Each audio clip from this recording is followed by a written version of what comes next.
Ready. Okay. Good evening, everyone, and welcome to the Town Board's work session for Tuesday, April 6th, 2021. The first item that we have on our agenda this evening is a discussion with our town historian regarding a potential landmark designation for the Newcastle Community Center. So we're joined this evening by Gray Williams. Gray? Good evening. Good evening. Actually, before you came, I was telling the others a little about it. In brief, the community center was, the original part of it was the original Chappaqua Library. It was built in 1931 as the climax of a building drive that started actually in the 20s. Before that, the library was in the top floor of a store. It was really just a reading room.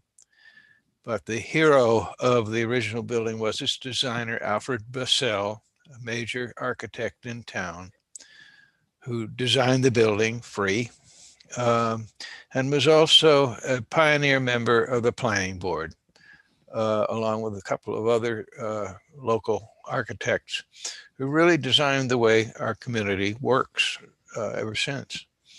And then in the 50s, they ran out of space, as libraries do, and they needed an addition, and they hired the same architect that designed what is now the Bell School, James Renwick Thompson. He put on a harmonious, but not a Gothic, the way the original building was. And that served for about a dozen years, after which they ran out of space and started moving toward what we have now. And the town immediately, as soon as the library vacated, the town immediately took it over, and it's become the community center ever since. So on account of its own history, its beloved place in the community, and as a tribute to two very important architects in our community, we're recommending that it be a landmark. I think that's all that need to be said. Unless you have any questions. Hello, hello. So thank you for that presentation. Although I was a little disappointed, I have to admit, when I read the summary, that the hero of the story was Alfred Bassell and not the town supervisor. I don't even know who the town supervisor was then. It was Howard. Oh, no, I'm sorry. It was Howard Washburn. Wait? Yes, it was for many years, the town supervisor. He was the one who was really responsible for bringing the bridge to Chappaqua. Before then, it was a dangerous railroad crossing, the continuation of King Street. And he was very forward-looking in a lot of ways. He had a little trouble separating his personal accounts from the business, and there was a lawsuit, but he sort of survived that. He was very active in the Historical Society, and of course his family went back to the 18th century. Yes, he was the supervisor. I had one question, which, I asked this a little bit in a sort of performative way for you, as we've asked in the past when you've appeared before us about whether the town board should give a landmark designation, is just to do sort of a highlight for people who might be watching this about what it means to have a landmark designation in the town. It's really mainly acknowledgement. It's an honor. It does not protect the building particularly, but it says that it's worthy of preservation. It has a history, and the history is important and significant. And therefore, we have about 60 sites in town that are landmark sites. But it's not like a landmark or a landmark district, say in New York City, where the owner has to go through a lot of hoops to make any alterations. With us, all you have to do is get a building permit and go through what you have to do for a building permit. but you get a plaque supplied by the town that names the site and tries to approximate the date when it was built. In the case of the community center, it's very easy. The building actually has a little plaque on it that says 1931, which is when the construction was completed. Not on the building, but it was in 1954, the addition was completed. So it was really came with the enormous amount of population growth just after World War II. Have I answered your question? Yeah, thank you. Do any of my fellow town board members have any questions for Greg? No, it sounds like there wouldn't be any limitations on building an addition, expanding the community center for some purpose based on. No, there are guidelines, but it's really up to the owner. The guidelines are that it should be that it should look reasonable. It shouldn't hide the original. It shouldn't bury it if possible. But circumstances are, and it would be hypocritical in historical buildings to outlaw additions and changes, since many of our very old buildings have changed greatly over the years. But we know what they were supposed to look like, and at least there are traces of what they used to be. But additions are, well, we do them all the time. In the past 5-10 years, there have been at least 3 or 4 that people have, well, indeed, added on for practical reasons to existing old homes. No, they say our landmark ordinance is quite permissive, as Drew can tell you, and we like it that way. I think we have not yet had a what I call a Pennsylvania Station moment, where something terribly valuable we have lost because we didn't recognize it.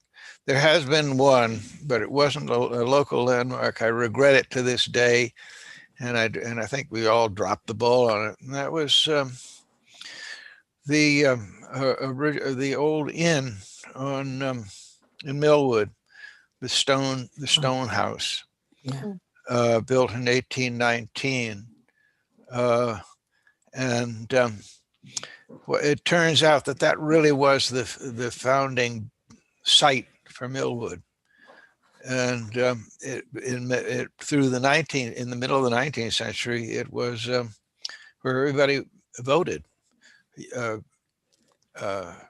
Taverns were often used for that purpose because they had a meeting room large enough, but it's where Mr. Greeley used to go and spend the day on election day when he was living here.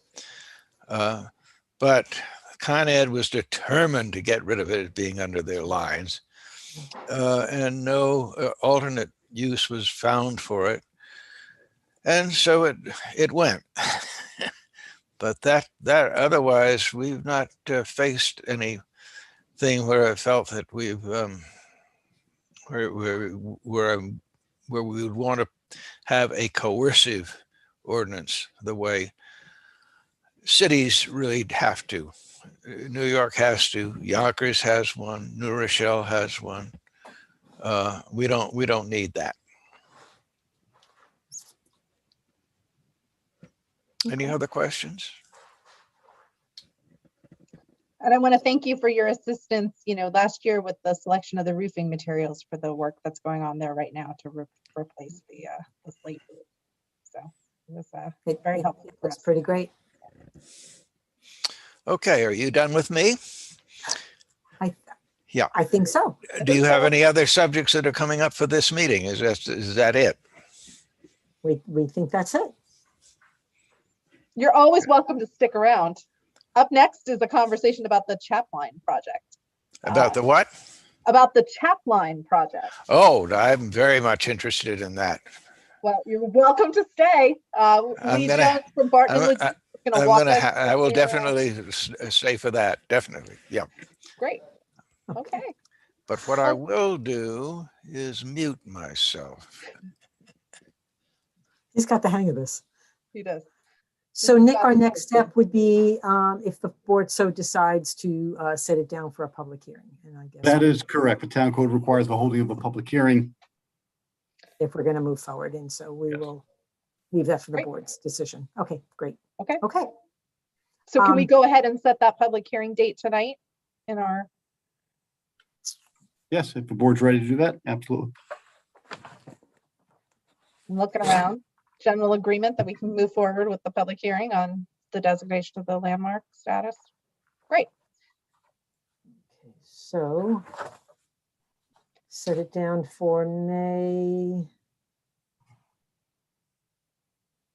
4th, Christina, does that work? That's a work session. We could do it for the 11th. Yeah, that gives plenty of time. And like you said, the 11th is our Yeah, normal meetings that temple. preferred. Okay,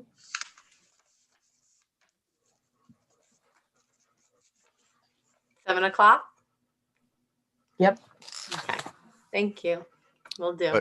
But what time actually? You have some. He I've done definitely this has got the hang of before. this. You have the crystal ball?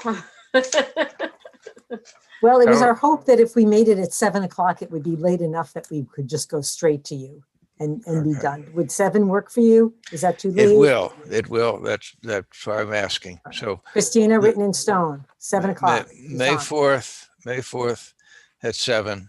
Is it May Here. 4th or May 11th, Christina? Yeah. It's May 11th. May 11th. Oh, May 11th. Yes, May Yes. 11th. And we try our best to stick to the times, and we really, really honestly do. So I apologize for tonight. And it was great. We spent a lot of time really trying to tweak the agenda, but we have to sometimes. It's Those all darn right. attorneys, they just keep I'm talking. perfectly prepared to be patient. All right, patience is a virtue. Thank At you, least Fran. I don't have to worry about the owners sitting around. That's right. And you're sitting in that beautiful office. But they're all there. So Nick, we need a formal resolution. We'll do it at the later part of the meeting. We Is that can, okay? yes. Correct. Very good. All right.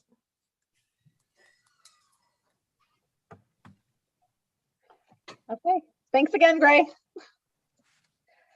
So the next item on our agenda, as I alluded to earlier, is a presentation of the findings from Barton and LaJudas, our consultants who have been looking into the feasibility of creating the Chatline, which is the mixed-use path that would go from downtown Chappaqua up to Chappaqua Crossing. And so we have Lee Jones, who's the project manager from Barton and LaJudas, with us this evening to give us a presentation.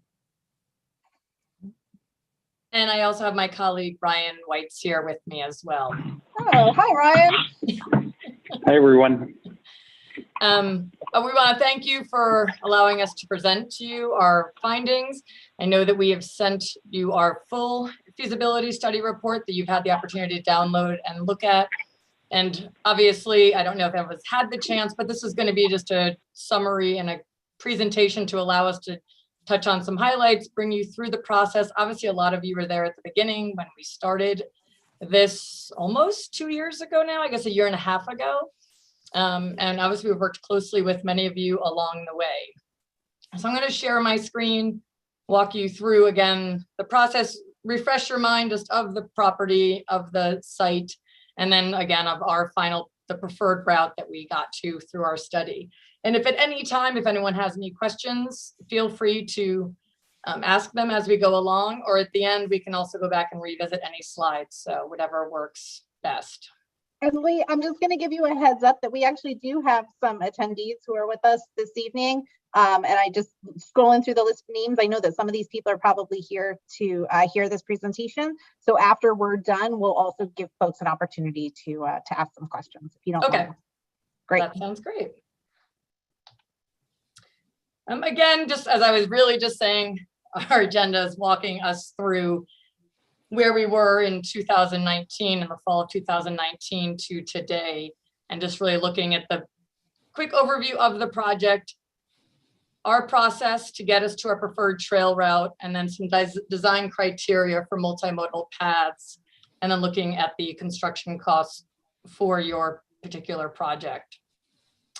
And as I mentioned, we've worked closely with the town, specifically Jill, Bob, and Rob, and others of you on here obviously have been a part of it at different times along the way. The Chatline Committee itself has been a part of the process and has been a key voice. Again, our current team on the line here are Ryan and myself.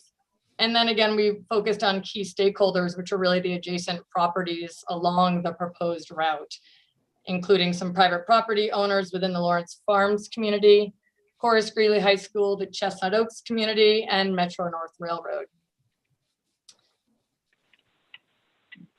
So as I'm sure most of you on the call are somewhat aware of the project, maybe to varying degrees, just some, so we're all on the same page on, the overall kind of goals and objectives of the project and of the Chatline itself.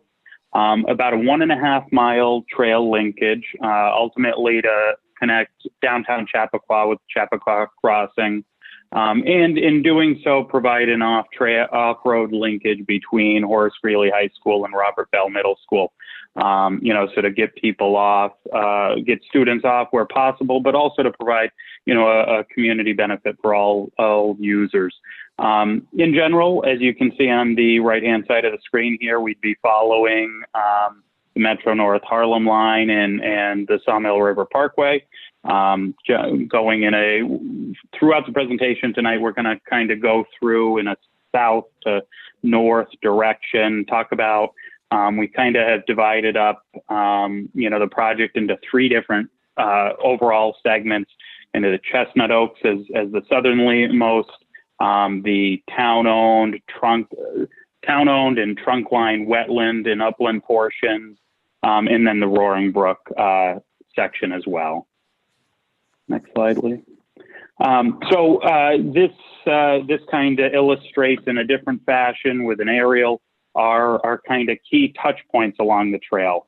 And as Lee's tracing out with her cursor, portions of the trail follow the general alignment of the county's trunk sewer. And that's kind of where, a lot of discussions for this project started and have kind of touched on over time. However, the trunk line does pass through a number of wetland areas, and it also passes through some private property and through school property. So that's where, our work really began in terms of working with Chestnut Oaks, Lawrence Farms, the school, and looking at permitting regulatory requirements. So that essentially we're trying to thread the needle here and avoid, minimize, mitigate to the greatest extent possible, any perceived conflicts or constraints, with an overall goal of looking at safety, user comfort, and meeting the goals of the trail itself. So in that southerly to northerly kind of way, we wanted to share some of these existing photos. Those of you that have walked the trail or been at different touch points along the alignment, these areas will look familiar. So on the southerly end, we start at Bischoff Ave, North Greeley at Bischoff Ave. And this is where, the Chestnut Oaks community begins. And so these upper photos, you can see the existing fence that follows along the western edge of the property there. And then at the bottom, it's kind of the northern end of Chestnut Oaks, the cul-de-sac, the tennis courts and pool. And we're going to, as we get into the preferred alternative, you're going to see some plan views, and we'll make reference back to these. So keep these in mind, as we move forward through the presentation. And from Chestnut Oaks, we move into an area that is town-owned. The majority of it is delineated, regulated wetlands. As you can see here, it's quite dense and actually offers some very nice views and tranquility. Right at where you can imagine Shadow Brook Parkway, if it were to extend west, would be a stream that kind of meanders through, and we'll see that on the plan views in a few moments. But this is, when it comes to wetlands, it's a major consideration for any design project because there's a tremendous amount of regulatory considerations that we need to take into account, and it also impacts construction costs. So these are areas, the county's trunk line passes through the wetlands, but we cannot really follow, that alignment for a number of reasons, and we'll look at kind of graphically where that places us in a bit. Moving out of the wetland area, still on town-owned land, the sewer trunk line starts to gain elevation. The upper two photos on the left show the corridor that's partially cleared, just low vegetation in the summer. The three pictures on the bottom are as we get up towards some different private property crossings where the trunk line actually passes through the backyards of 5 different properties. And these are similar vantage points in the summer versus the winter. So these are all following, these pictures, the trunk line, where it really ends up at Roaring Brook and the aerial sewer crossing of the gorge, which you can see there. So these are some landmarks that we follow throughout. And then the last segment of the trail is, of course, Roaring Brook Road. And coming up the hill, you're all very familiar with the turns and grade of Roaring Brook and the lack of a shoulder. So it's, speaking from experience, doing some of the site visits, it's not a great environment for pedestrians to walk up and down the hill if they need to. And ultimately ending up at the new intersection at Chappaqua Crossing and Horace Greeley. And with all of that, of looking at that existing site and looking at the constraints, the ideal route is following that trunk line, which is already cleared. But as Ryan just stated, that brings us through private properties, school properties, and adjacent. So for our study, in terms of figuring out what is the preferred route that makes the most sense with all of these different factors. Our design team worked closely with the town staff. We did multiple site visits, walked the entire trunk line route multiple times in different seasons. We met with and presented and talked with key stakeholder groups.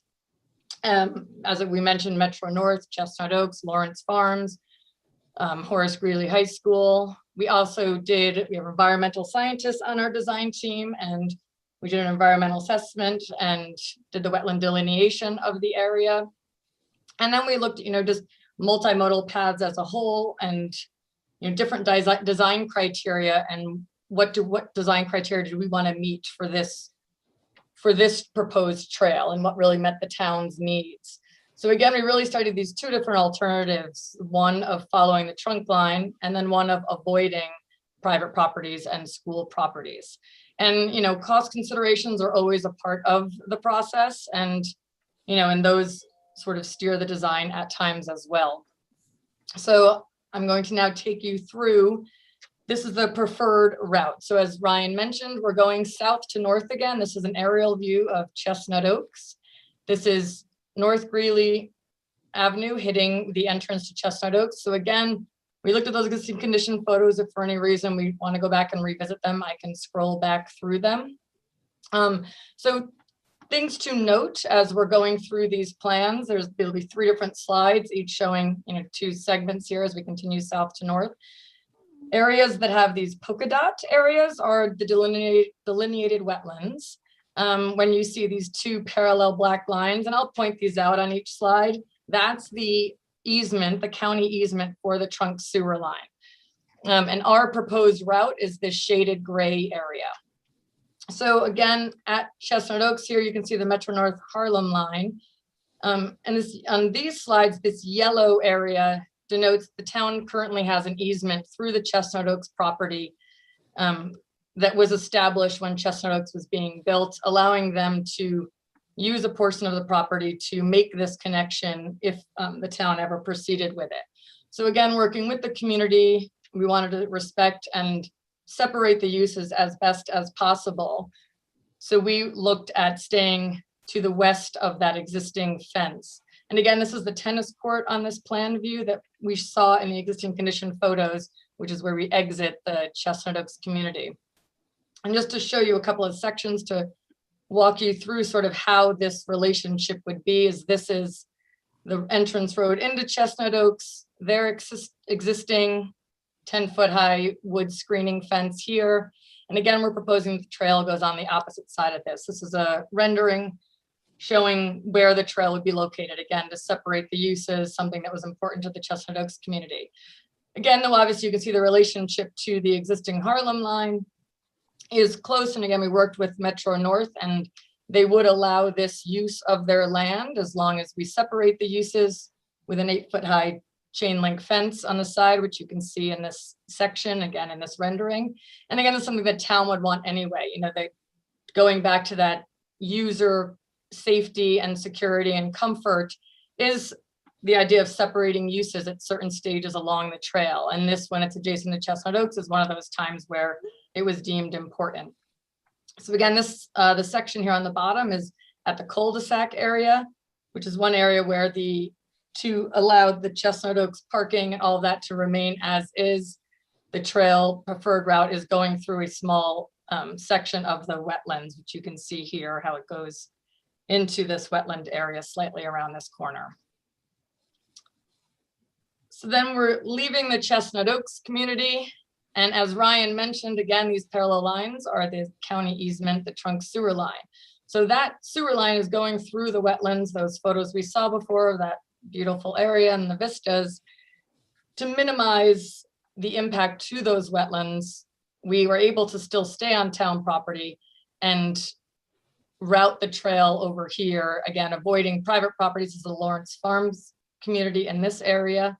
This is Shadow Brook Drive ending right off the map, but this is the area where it would enter the space that we're talking about.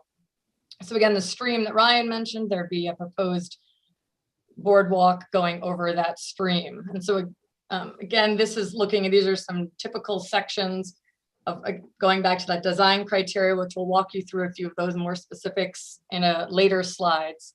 We're just really looking at the width of the trail, again, in boardwalk sections, again, clearance within the boardwalk, depending on the height of when we would need rails or not, and possible overlooks to allow people to step off the boardwalk areas and to enjoy the wetlands, and the opportunity for some interpretive signage and to make this, again, whether it's a commuting trail or a recreation trail, and really looking at all of those different uses for this proposed trail to allow all of the amenities associated with each of the uses to be a part of the final design. So now on this lower portion, again, you can see the parallel black lines are going through the 5 private properties that Ryan mentioned, the 1, 2, 3, 4, 5. And at this point, I'm just as a typical private property, just looking at it, the town really looked at what are the different options of going through here. So obviously there's already an existing easement through these 5 properties for the county sewer line. So looking at, does the town create another easement to allow a trailway to go through here? Looking at possibly acquiring a portion of the land from the private property owners, looking at a possible portion of the land swap, which in this case, looking at this is 0.57 acres, swapping with a portion of town land, which exists over here, to then create this, which is currently private property. This would then become town property. So it wouldn't involve an acquisition or an easement, but a land swap. So this one property that was an option 4 because it was adjacent to town property. And then the 4th is obviously avoidance. So ours, our final preferred route is a combination of those. This first property, the one that I just was looking at, a discussion of a land swap was talked about, and we went with our preferred route that land swap would take place. Again, the property owners would maintain their same acreage, and then the town would able to keep the trail on town property. And then the remainder would be avoidance and avoiding the remaining private properties. And just to understand sort of the relationship with these properties and even the Lawrence Farm community as a whole, this is Northway up here, an existing house. This little section in here is where the existing easement is, and then where the proposed trailway, if we follow the easement, would be. And then to avoid these would be out on town property within the wetlands and on a boardwalk. And in this area, we're not as close to the rail lines as we were in Chestnut Oaks.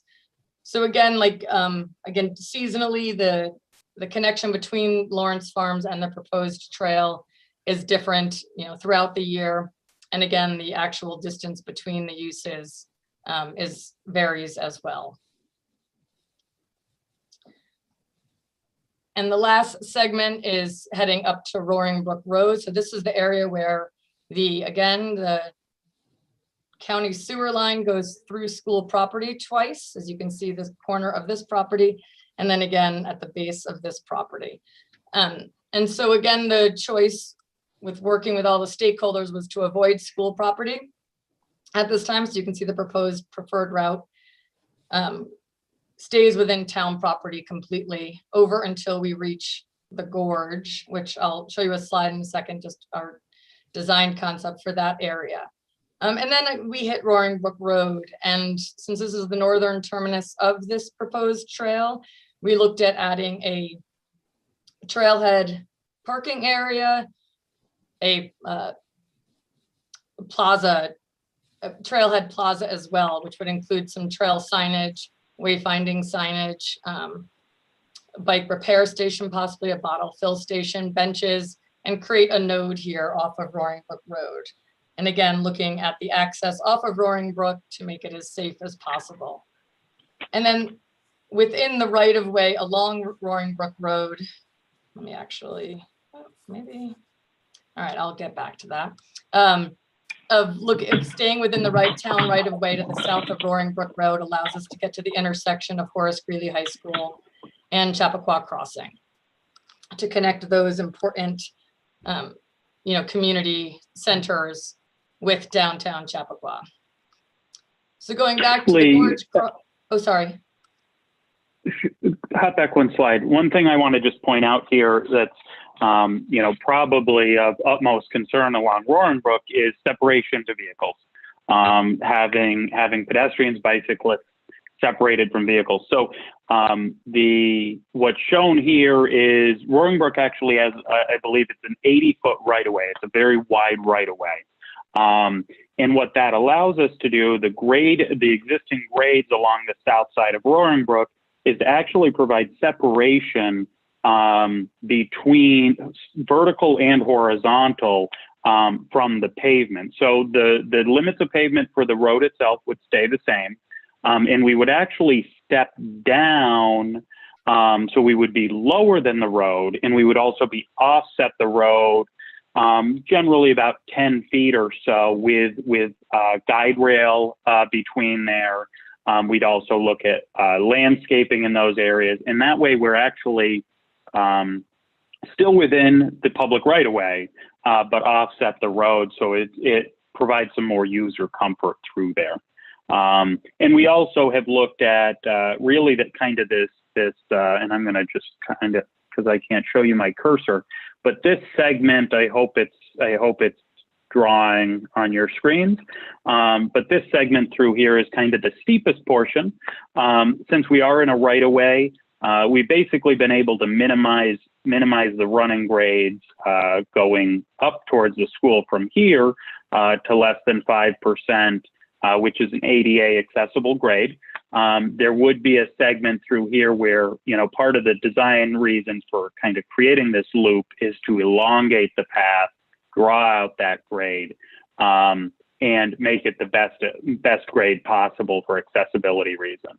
but wanted to provide the parking area here as a northern trailhead, but then also accessible parking to get on the trail and avoid this segment if that's desired.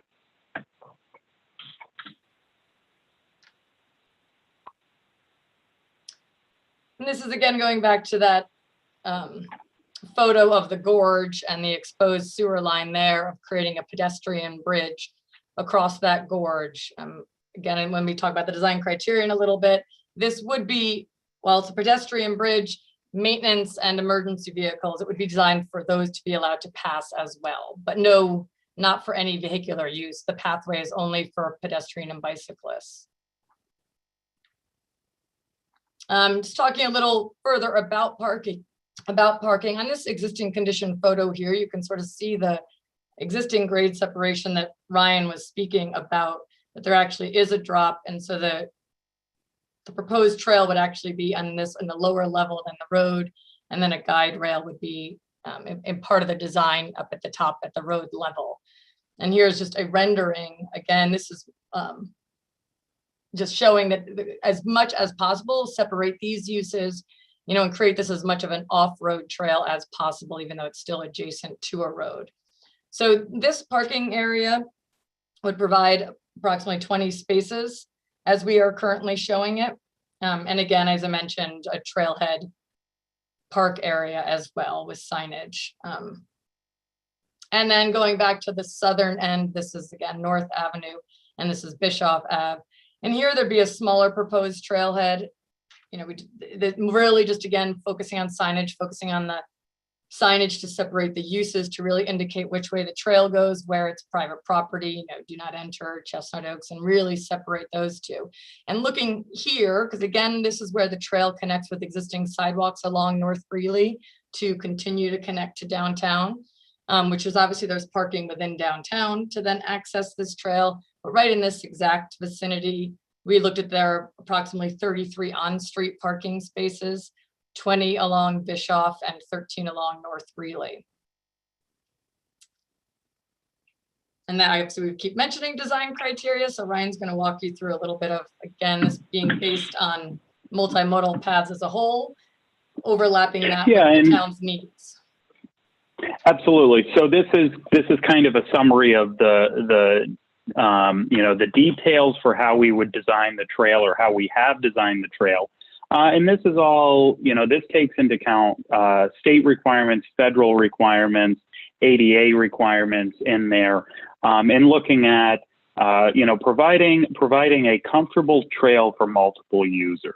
So we understand, you know, this is not just a trail to go out and have an evening stroll on. While it will be great for that, it's also likely going to be used by people commuting back and forth, even through parts of town. So we want to provide a nice, comfortable width of at least 10 foot, you know, through all the segments. And that's on the trail, that's on the bridge and the boardwalk section. And meeting our accessible grades and cross slopes throughout. And also, as Lee indicated, all of the structures, so the boardwalks and the bridge, would be designed with an H10 vehicular loading. So what that allows is pickup trucks, like a maintenance vehicle, and also ambulances. It's not designed to accommodate heavy duty use, but an H10 loading allows for that emergency and maintenance access to provide some safety and essentially just help the town keep the entire corridor, you know, looking good. In terms of surfacing, Lee, if you want to go to the next slide, you know, there's a number of different surfacing options, but for maintenance, having an asphalt trail is really, you know, the best option to, you know, keep it safe and clear and available for the most types of use. And then the boardwalks themselves, again, with maintenance cost and replacement in mind, what's included in the preferred alternative is a concrete tread boardwalk. So as opposed to, and when we talk about a boardwalk, you can see these pictures are really illustrative of what is proposed along the trail. So it would be a pile-founded structure either helical piles or driven piles into the subsoils with a concrete deck to traverse upon. Generally, the boardwalk sections would have railings for safety. If there's segments that are lower than 30 inches above the adjacent grade, we could even look at it, essentially just a low curb for ADA requirements, and to provide a little bit more of an openness. One of the sections that was on the earlier slide showed a potential overlook, which are nice areas where you can kind of get off the beaten path, maybe have a bench, an interpretive sign, understand the values and the functions of the wetlands there. You know, this segment would also pass through the town's bird sanctuary. So that would be another nice area to provide, you know, kind of a resting area and so forth. Obviously, safety and security is important both for trail users and adjacent land uses. And you know, one of the design criteria for the town, it was important for commuting and having this trail be an option for commuters. So the part of the design is having it being lit at night, and you know, it would be pedestrian sized lighting. Whether it's, you know, these are some existing lights within the town now. This is downtown Chappaqua, and this is another local trail that has bollard lights. And so whether it's, you know, matching existing design within the town or coming up with a new design palette for the trail itself. But the idea of having pedestrian lighting for this trail is included in the design, as well as really looking at cameras, specifically at the trailheads, and then, you know, working with the town police as well if there are other spaces that deem it important, but a way to monitor the trail and, you know, to enforce safety along the trail. And again, like if there's existing vegetation, you know, there might be some removal of invasive materials to open up sight lines to allow users of the trail to feel more secure. And then again, like this lineal trailway will become a part of the town's park system. So they will be a part of maintaining this trail, and, you know, a well-maintained trail, a well-lit trail, a monitored trail, all of this is going to lead to the safety of the user on the trail. And then again, a lot of the adjacent users as well, to really separate those uses at those key places where they overlap or are adjacent. And with that in mind, along those is branding and signage of this to really delineate. This is the Chatline Trail. This is private property, to separate, you know, Metro North property from the trail, and just to keep users on the trail to the greatest extent possible with signage and mile markers, again, to orient them throughout the trail to downtown, to Chappaqua, to the high school, to the train station. And again, providing gateways at key places at the southern terminus and the northern terminus, so people know where to enter the trail. Also, again, we talked about parking at the northern and southern ends, so people know the places to access the trail, and, you know, not offer access anywhere else along the trail except for these public access points. And again, interpretive signage, whether it's in the wetland area or other key areas along the trail, could be incorporated as well. And those, you know, some of those features that Lee's talking about are, you know, what really makes the trail a destination unto itself. You know, we see that with the walkway over the Hudson or the High Line, where it's a destination and it's a place people want to go and be, essentially a linear park. So this slide provides a summary of the total project estimate at this point. So you notice, you know, given the conceptual nature, the preliminary design nature of the project, there is a 15% construction contingency included. Those are for the things that we don't know exist right now. You know, the soil conditions underneath the bridges and the boardwalks and items like that, resulting in a construction total cost estimate of just about $7.6 million. And at the top here, I'll mention, the estimate is broken down by segment on this summary sheet. These numbers are all backed up by individual estimates that are itemized, down to the square foot. But this provides that kind of overall summary, and the separation into the 3 different trail segments and the Roaring Brook trailhead and parking area is put together in thoughts for potential phasing, whether the project could be done in segments as opposed to all at once. This, other than the construction total that you can see here of 7.6 million, all soft costs are also estimated here, including inflation out for a few years. Knowing that any project like this, it takes a few years through final design, permitting, bidding, and ultimately construction.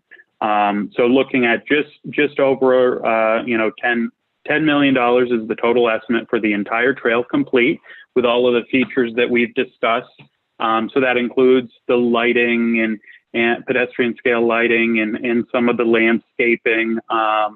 And a big number in there is the boardwalk sections themselves. We don't want to leave you with just the sticker price. We want to talk to you about how we get there. So that's my transition to you, Lee. Yeah, and while our feasibility study is complete, we're still working with the town to look at trying to get funding to make this trail a reality. And with our last year of 2020 and COVID, a lot of the state and federal funding opportunities were delayed a year. And some of them that would really relate to this project and, don't want to do that, and really assist with this project still have not even been released for the 2020 funds. And then so the CFA is the consolidated funding application. Mm-hmm. Why am I forgetting? Yes, application. And the 2020 round hasn't even been released in terms of some climate smart community grants and then some TAP CMAQ grants, which are associated with the DOT and providing alternatives to vehicular transportation. And these are the types of projects that are funded, trail type projects. So we've been working with the town of just really, with our feasibility study and then doing some additional studies so that we're prepared when these monies come out this year to look at trying to assist in funding this project. And again, those are the 2 main ones we're looking at. And there are other, with obviously the stimulus package that's come out of the federal government, there are other opportunities that we're keeping our eyes on, and we're continuously talking with the town about this, of getting that local support and then looking for the state and federal funding. And that's all we have for you tonight. Again, I'm going to stop my share, but if we want to go back and look at anything, I can absolutely share my screen again. And now if anyone has any questions or wants to talk about anything specific, let's do it. I have some, go ahead, Ivy. No, it's okay, go ahead. I have some economic questions, if you can just share with people who are listening. Number one, going back to the grants, you obviously can't promise anything. We're going to try to do our best to get those grants. What do you think about the likelihood of success in terms of finding some monies other than us, for example? Well, it's certainly not that large, but a SAM grant and from our senator or Assemblyman. And then on top of that, I didn't see there the annual maintenance cost to maintain this. And Jill, if I recall, I don't remember where I saw it, but it's been around for some time. If it's paved and it's ADA compliant, we have to in this winter remove the snow. Right. So we would this would be one of the things that our sidewalk contractor would take care of for us, along with the downtown sidewalks. Yeah, we have the ability to take and plow this. That's the advantage of it, of the my question in terms of ongoing costs. If you have any idea about that as well, you can share. So in terms of maintenance, I say this as a proponent. As a proponent, it's just money is money, so we have to figure. No, absolutely. Yeah, so I mean, in terms of you know, annual maintenance for plowing and things like that, we don't have a value that but that's something that we could, you know, work with the town based on the information with your existing contractors to come up with an approximation of what that would be. What I can speak to though is the expected useful life. And, you know, when we talk about asphalt or a concrete deck boardwalk versus, you know, asphalt, it's, if, you know, with lesser use, you're getting a lot more life out of that. And, you know, at least 20 plus years on a typical trail like this if constructed properly. The bridge and the boardwalk itself, we would be looking more like at a 50-year expected life. And now that's one of those factors where as design consultants and engineers, we always kind of, you know, if we're looking at a 50-year life, you very well oftentimes get more than that. But that's kind of what we go into because it's public funds. So we don't want to, you know, nobody wants to be throwing good money after bad and just repeatedly coming back to the same items. You know, so that's where we see a cost benefit to doing a concrete deck boardwalk as opposed to a wood deck boardwalk that's going to be out there getting beaten up by, you know, the snow, the rain, the sun, and be, you know, a 10-year maintenance item for the town. But that's something we can definitely work with Jill and you know, the town and kind of come up with an approximation of what it would be for a annual maintenance item in the town budget to make sure that it's meeting the community's needs throughout the year. The grants? So can you talk a little bit about the work, the kind of what you've spoken to the school board about in terms of safety? Because I know that's a big concern of theirs in terms of safety for the school. I thought you did a great job of kind of keeping it on town property, and where we needed to, you know, we've dealt with that. Can you talk a little bit about the school issue? Yeah, I mean, the way we're looking at it right now, because, you know, again, this is a conceptual design, so our preferred route was the main thing. And when we met with these individual stakeholders, we talked about different layers of security options. So currently those are not a part of the design.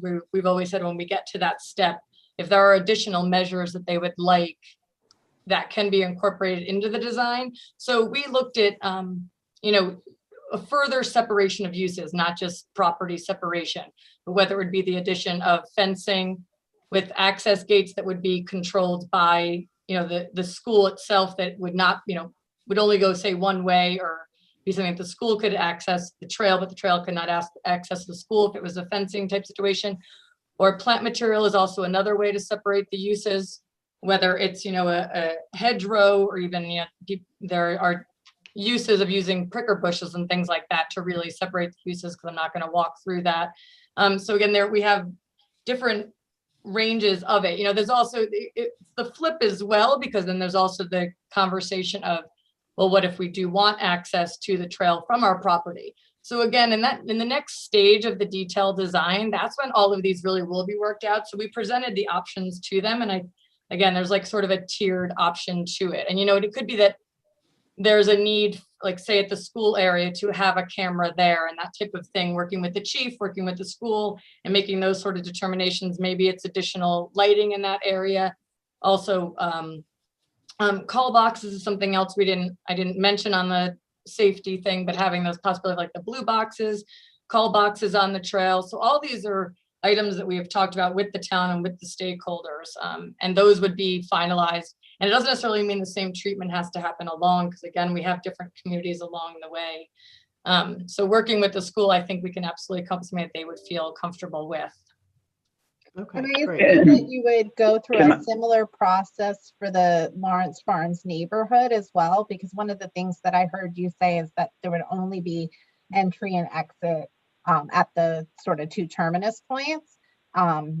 And, you know, I know that when we have talked in the past about, you know, why this is an appealing project to the town, and we've talked about the number of people who could be sort of connected to downtown by the Chatline, we've always considered the Lawrence Farms neighborhood as being, people we would pick up. And if they can't get in at any point except then we lose them because they can't get in then, right? And I understand that they may not want to be able to get in. So it's sort of a, a push-pull, as it were. I think that, I guess my clarification, Ivy, would be the general public accesses. Right. And then the Lawrence Farm community, if they wanted, it would be a private access for the Lawrence Farm community members, that they would, it would be a gate that would enter in to access that area of the trail. But then maybe it would be something like a keypad to get from the trail to the Lawrence Farm community, that only those community residents would have access to that code. So again, the exact solution hasn't been solved, but there are options of how to solve that. Can you use, Yeah. Can you use public monies to create a private access point that has a gate and a keypad? Well, they are public. I mean, they are residents as well. And I'm guessing Jill could maybe speak more to that. I know Sorry, that we Ryan. were able, I know that we were able to create private accesses to individual homeowners when we abutted their property. So in other words, for the 5 property owners who have a sewer trunk easement that runs actually through their property, we approached each of them and had a conversation with them. And as we wanted to initially, mirror that trunk line and literally follow it, one of the things that we talked about was giving them the option of having a private access. Only they would have it to the path, because it would literally run through their, abut their Oh yeah, no, I property. definitely understand the appeal of it, especially. No, for no, them. no, no, no, and that was I just permitted. wonder if we can do that. Like No. So that's a permitted use. So if that's a permitted use, I'm going to defer to Nick, but nothing that we've shared so far is that far off to me from, a community access to this, because it is in fact private. Nick, hi. So help me out here. Can we give a community access to the public path? We can, because you want the community to use it. So it's not a gift of public funds. I'd have to look to see the type of access you're providing, but it sounds to me that is certainly permissible. Well, in the, when we were talking about Lawrence Farms in particular and Shadowbrook, kind of the end of Shadowbrook Parkway or the bend in Shadowbrook, that is within a private road right of way, but it's not serving necessarily an individual. It's providing access to a large community within the town. So, working with the private road and town council and determining all of that. But there are these great access points. And even as we look other way to the other adjacent landowners and land uses along the trail, there are access points should they want that. I know that's obviously something that some may and some may not want. So, there are opportunities to provide those with the preferred alternative. Wanted to circle back. I know, Jeremy, you had another question about grant kind of feasibility. So I would say, a lot of these funds there's a lot of the programs that Lee went through, there's varying funding caps. The most attractive for projects like these are transportation alternatives projects, or CMAQ funding, which is it's federal aid administered through DOT, comes out about every 2 years. We expected it in 2020, but 2020 had different ideas for us. But those projects oftentimes can be, upwards of $2 to $5 million, and those are an 80% federal, 20% local funds. I think what really places this presentation, in my mind, at a good time is all of the discussion about infrastructure spending and the emphasis on infrastructure spending that is not just automobile based. Infrastructure that can provide a relief to roadways and make it so that we're not all tethered to our vehicles. So, you know, when we, and I'm sure you guys are very familiar with, you know, the town's number in the stimulus funds, you know, or the, you know, the Stimulus Act. And when you consider that that's coming out of $380 billion or so, and the numbers that we're looking at for a potential infrastructure plan, I guess we're very hopeful in the industry of that there's going to be a lot of funds going towards projects just like this. And Ryan, do you think that it's more of an issue, for example, that there are structural or just natural issues with a sidewalk along 117 that prohibit it in many places or make it difficult in many places? Absolutely. To make it more attractive of a project, but at the same time, my question is, you know, this community, do they look at anything in terms of average income or the status of our budget? I mean, any of those factors come into question. So definitely, some of those demographic items, income requirements, those are factors in a lot of different funding. We typically, when it comes to, you know, when we look back to ERA funding over a decade ago, and we're looking at, you know, potential infrastructure spending now, most that type of funding doesn't look as much, generally speaking, doesn't look as much at, you know, income requirements. It's more distributed based on population, you know, typically is or at least allotments by state. So I don't think the town's budget or demographics will preclude the town from that type of funding. We're not going to be looking at CDBG funding through homes and community renewal for the town. But there, you know, and sometimes even when we look at like parks funding in New York through the CFA process, there's different match requirements depending on whether you are a low or moderate income community. But that doesn't make you ineligible in all of those programs. You know, talking about just generally the feasibility of the project. You know, providing sidewalks on 117 is, you know, that presents a number of major challenges to overcome. And you're not really, you know, sidewalks provide a nice accommodation for pedestrians.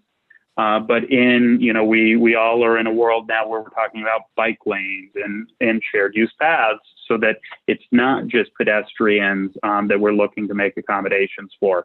So I think, you know, the feasibility study that's been completed and other work that the town has done demonstrates that, one, it's a feasible project. And, you know, the town and, you know, working with us, we've done a tremendous amount of work to kind of thread that needle to figure out what is the best way to, instead of having a mile-long boardwalk, because boardwalk can be pricey, you know, how can we skirt around the wetlands, cross over in certain points, avoid private properties, but also, you know, come up with like the land swap situation where it's a, you know, kind of creative solution to cut down, whether it even be a couple 100 foot of boardwalk, you know, that we're able to stay on upland. So that all makes, from our experience as grant writers as well, all of that work makes a project a lot more attractive to funders, because it shows the town cares. The town has put in a lot of effort, a tremendous amount of effort, on making this project the best project it can be, as opposed to, hey, we want a trail, give us $10 million. You know, the town can now show, you know, this project has been in development for years and the town has invested in it. And that means, you know, everybody out, funders want to be invested in it, from our experience. Thank you. So Ryan, on the flip side of that, there was a note about private funding.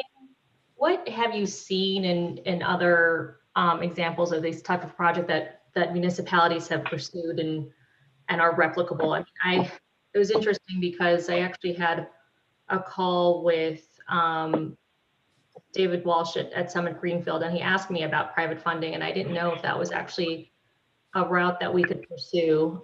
So I'd love to hear your thoughts about it. So, it's not something we deal, almost exclusively with public work, and we don't necessarily see a tremendous amount of public or private funding. However, I can speak to one project, that I'm familiar with in the Hudson Valley, where a generous local donor just contributed just shy of $750,000 to a public park project. A project that was 1.7 million, and they're contributing, a large chunk of that. So it's not unheard of. We don't see it a whole lot, but that doesn't mean it can't happen. And if there's not-for-profit organizations or individual citizens that, with a project like this, parks, trails are not many private benefactors like to give, a couple million to a wastewater treatment plant or something along those lines. But, parks and trails are just more attractive. They're nice, they're nice assets for a community. So, there is more interest generally in those type of items. And, I think with the work with private foundations and with private donors, with the amount of work that's gone into it, again, it's something that, I know we've developed a 2-page kind of brochure for the project, but even to develop essentially a 5-page, here's something, we're not going to give you the 200-page report. You can read it if you want, but this is what the project's going to do. Something that you can hand deliver and say, this is our proposal, essentially, and this is why we think you should. It's a marketing game, essentially, of this is why we think, you should be part of this project, and why it would add a tremendous value to the community. Of course, if Summit Greenfield wants to donate for the whole thing, I think we'd welcome it. Sure.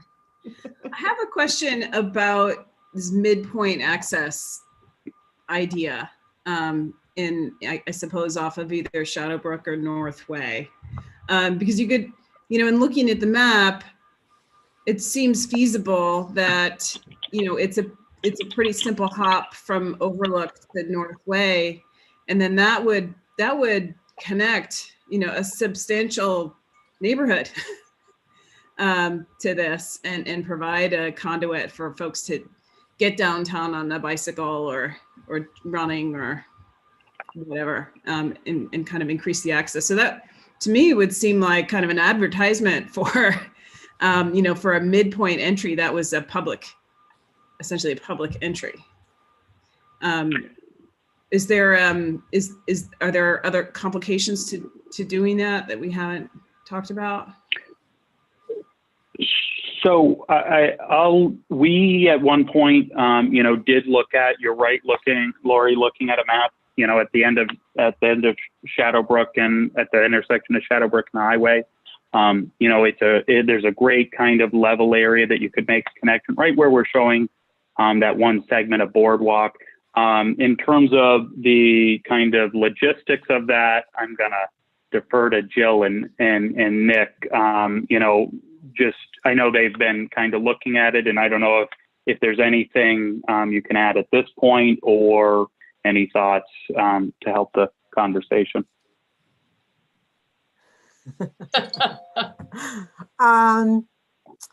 Some communities are more open to the idea than others. And so we just have to do a better job of shining a light on the positives. And I think that people are, that we need to go over design options with the school to see whether whether they believe it would be in their best interest to offer a gate for students to be able to come up to the school or not. They had expressed us. We need to have a further conversations with the community, because the initial conversations that we have had have indicated that they would not want to have an access point in their community to the trail at this time. Right. So, to be continued, I think. Yeah, I agree. I think it should be an ongoing conversation. I think for all the points you just made, Lori, of all the positives that are there. I mean, there's a really big negative in the middle of that, that's Bedford Road, and whether we would want to be encouraging pedestrians and bicyclists and kids to be like running across 17 in the middle, you know, in a dark winter, late afternoon, let's say.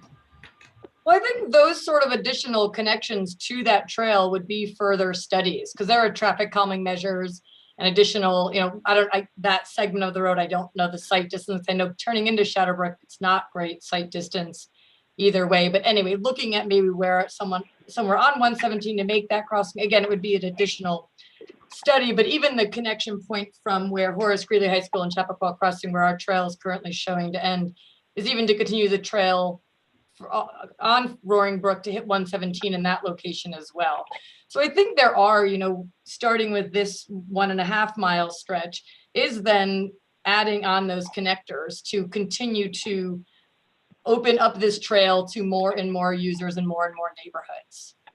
Because I agree. And so again, the opportunities, it might not be right there on 117, but it might be somewhere else. And then maybe there's another off-road section that can connect you here. Again, like that is the idea. It was one of the initial concepts with it, is to continue this trail, whether it's further north and connect to Mount Kisco or south to connect to Pleasantville, like all those sort of things to continue this a trailway through the communities. So it's all really these connections are important. When we had conversations with community members, you know, on the same Zoom call, there were people who were adamantly against it, and other ones who were like, "Wait, is there a way to connect us to the North County Trail? I know just how we could do it." And I thought, "Whoa, we're just trying to get the 1.5 down." He's like, you know, and he's figuring it out. So Right. it was really interesting to see the ranges of interest. Well, you know, I suppose that doing something opens maybe, you know, Possibility, right. open some possibilities to what could happen after, right? And perhaps starting with a less accessible connection, you know, while folks get comfortable with the existence of it. Yeah, it goes back to like Ryan saying, if say the walkway over the Hudson, that was just designed as itself, and then instantly the popularity, the trail connections on either side came up immediately. So it is one of those of, you know, be happy with building a beginning section, because then the rest can grow from it. So I'm mindful of the fact that I did promise that if any of the folks in our audience had questions for you, Lee, that we were going to give a couple of minutes to answer some questions. And I do see that we already have one person with their hand up. So Pam, would you mind playing MC for us? Of course.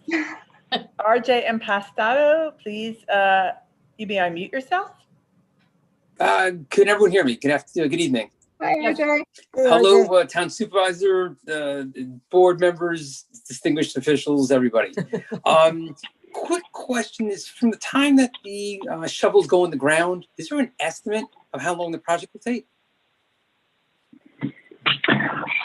Project of this size, we would estimate probably at least one full construction season with some items, you know, likely being completed within the beginning of a next construction season, depending on the timing, whether we start in fall or so. About 1.5 construction seasons would be, you know, our estimate at this point. Okay, and a construction season for those not in construction is 9 months? A construction season is until when the snow's gone to when you know, it's possible to get in there. So you know, a construction season can be 12 months. A construction season can be 9 months. And you know, that's kind of we kind of see how those change year to year. The other nice the way the project is linear in nature, there's a couple avenues to essentially have multiple crews running at the same time. And those are all considerations if there's a desire to, you know, expedite construction. those timelines can be cut down, and bidders and contractors can be told, essentially start from both ends, and potentially a middle access point if that's ever determined to be attractive.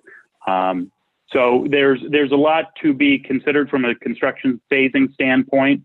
But if we were looking at one contractor with a crew, we'd estimate probably about 1.5 years in non-construction season terms. Thank you.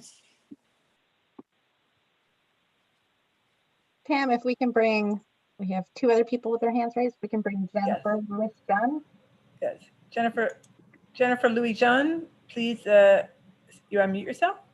Yes, hi, can you hear me? We can, hi. Great. My question was regarding the wetlands. I know that part of this was being proposed to be built over wetlands, and coming from the south, I wanted to know if you've put into your estimates sort of the extra cost for building on wetlands and making sure, the portions of the boardwalks that are over them don't sink in a couple of years. Yeah, absolutely. Great question, because that's probably one of the biggest factors in the layout of this trail. So when it comes to wetlands, we want to avoid, minimize, and mitigate. Avoid, obviously, we're going to stay out of them altogether. Minimize through the northern end of Chestnut Oaks, where we're proposing lower retaining walls. And that way we're minimizing the impact as opposed to grading out the slope if we didn't have a retaining wall. And mitigating is a regulatory requirement if you're filling a certain amount of wetlands. So working with our environmental scientists and based on other projects we've worked on in the past, the layout of the trail is kind of trying to accomplish those 3 goals: avoid, minimize, mitigate. In terms of the actual construction through the wetlands, anywhere we'd be constructing through the wetlands so we've got the segment in Chestnut Oaks, which would be a small retaining wall to provide that grade separation.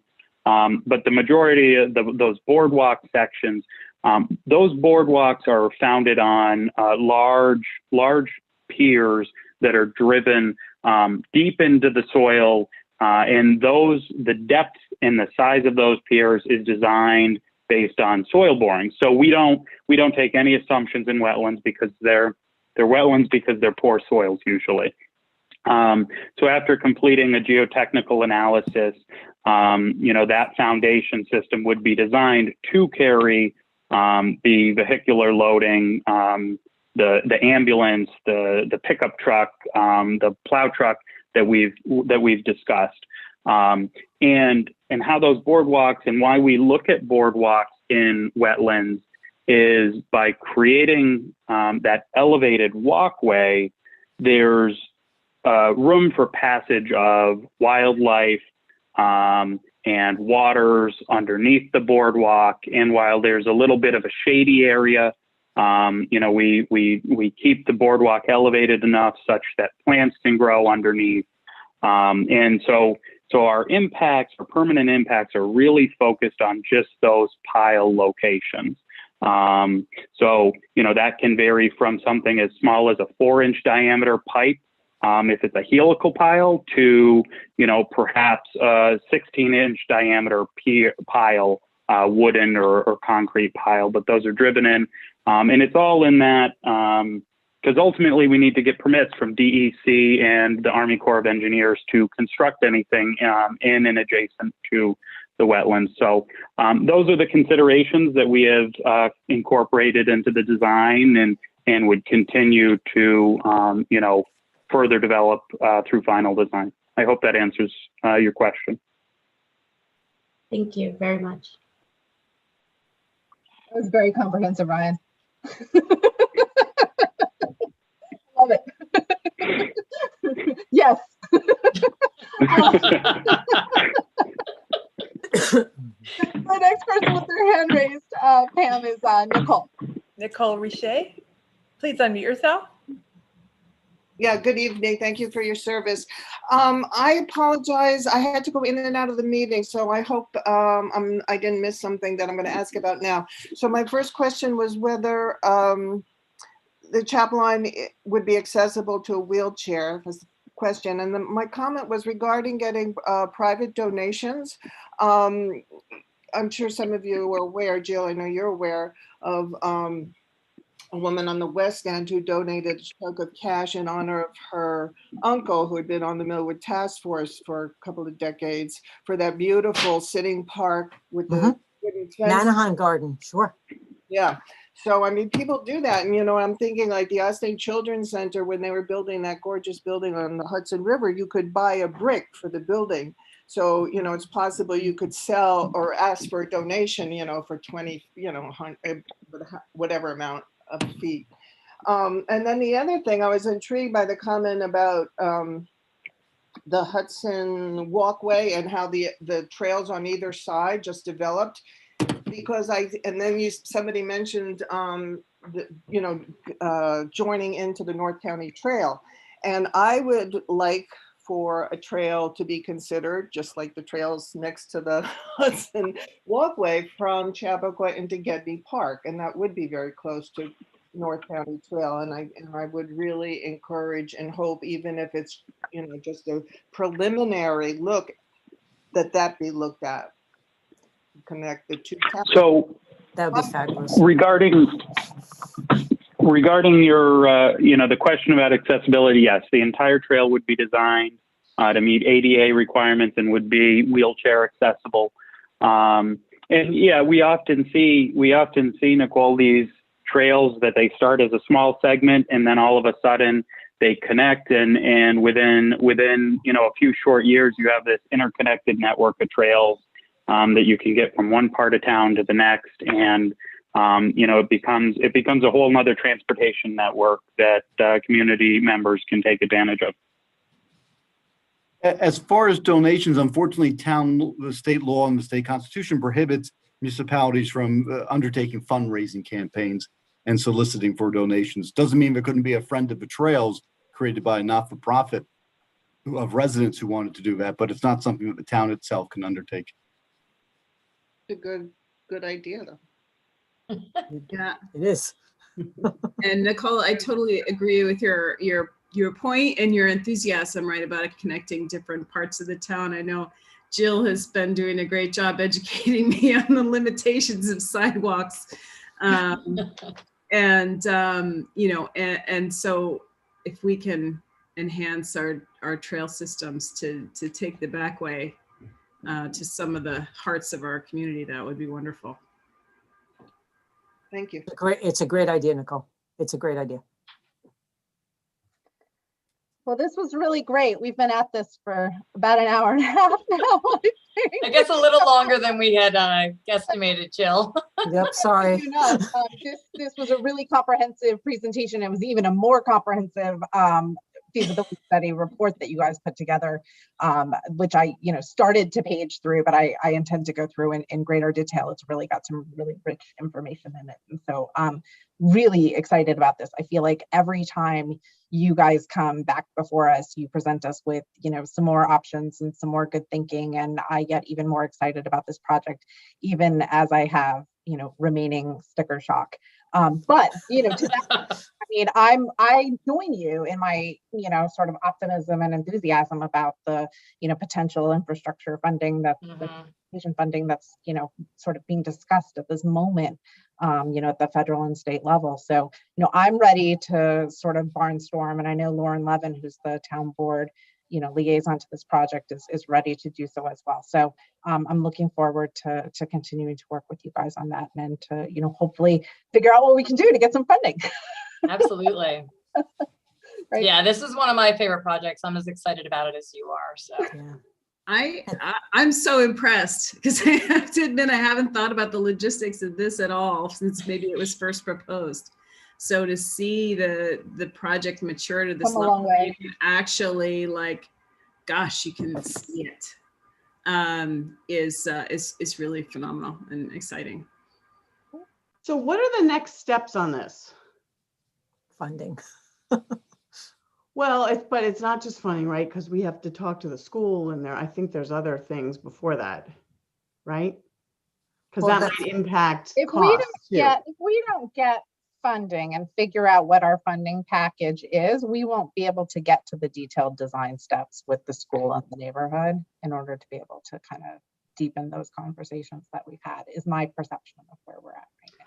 Yeah, I guess before we get the funding, because if we do get funding, which I really hope we do, and we should, and we commit to that, I want to at least get a tentative buy-in, make sure we have from everybody, the school and Chestnut Oaks with this new design, which I think really takes some of the concerns, or a lot of the concerns that a lot of the constituents had, and really addresses them, which is phenomenal.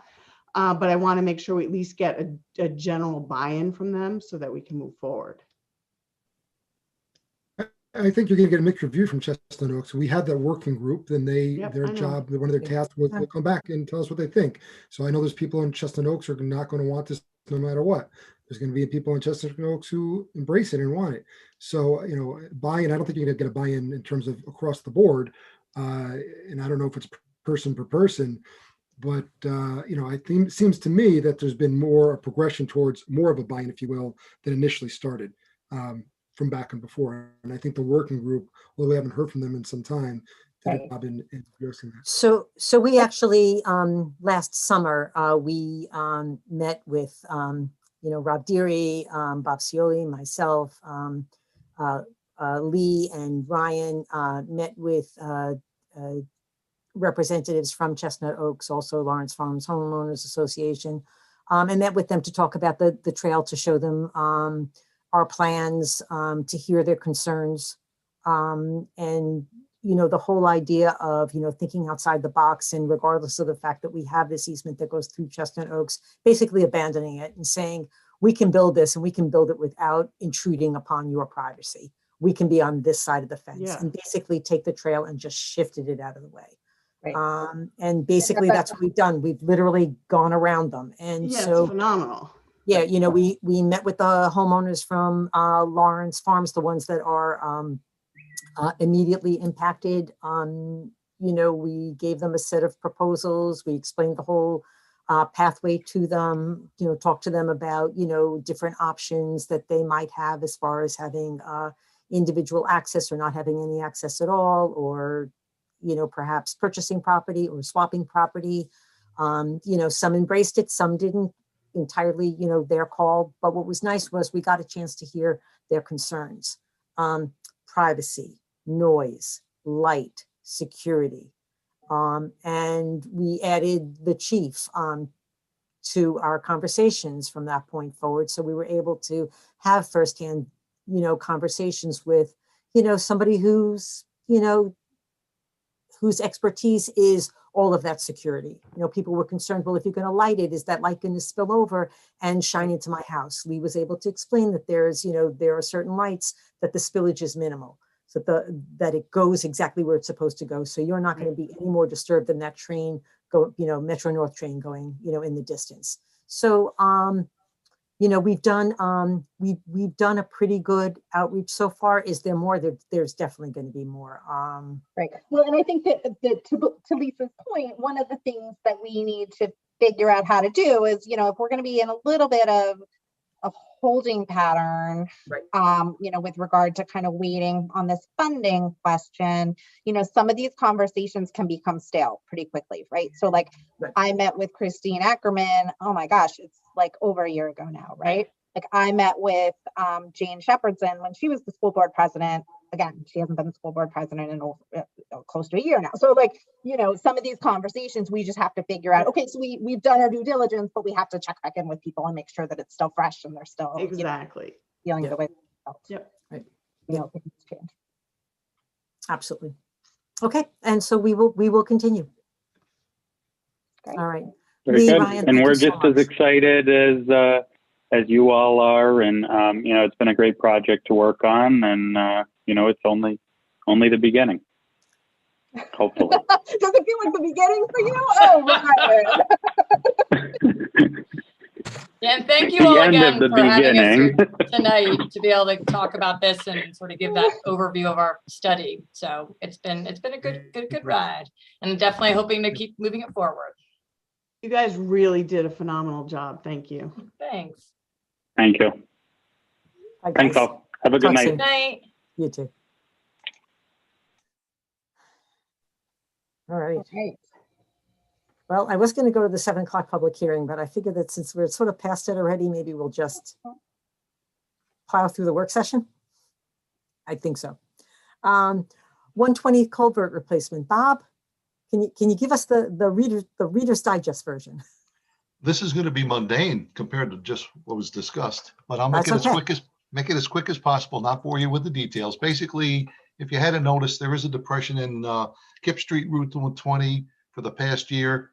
Make a long story short, DOT road. They went out there, they did some borings. They found out there were some problems with the culvert below. It's a 4x5 concrete culvert.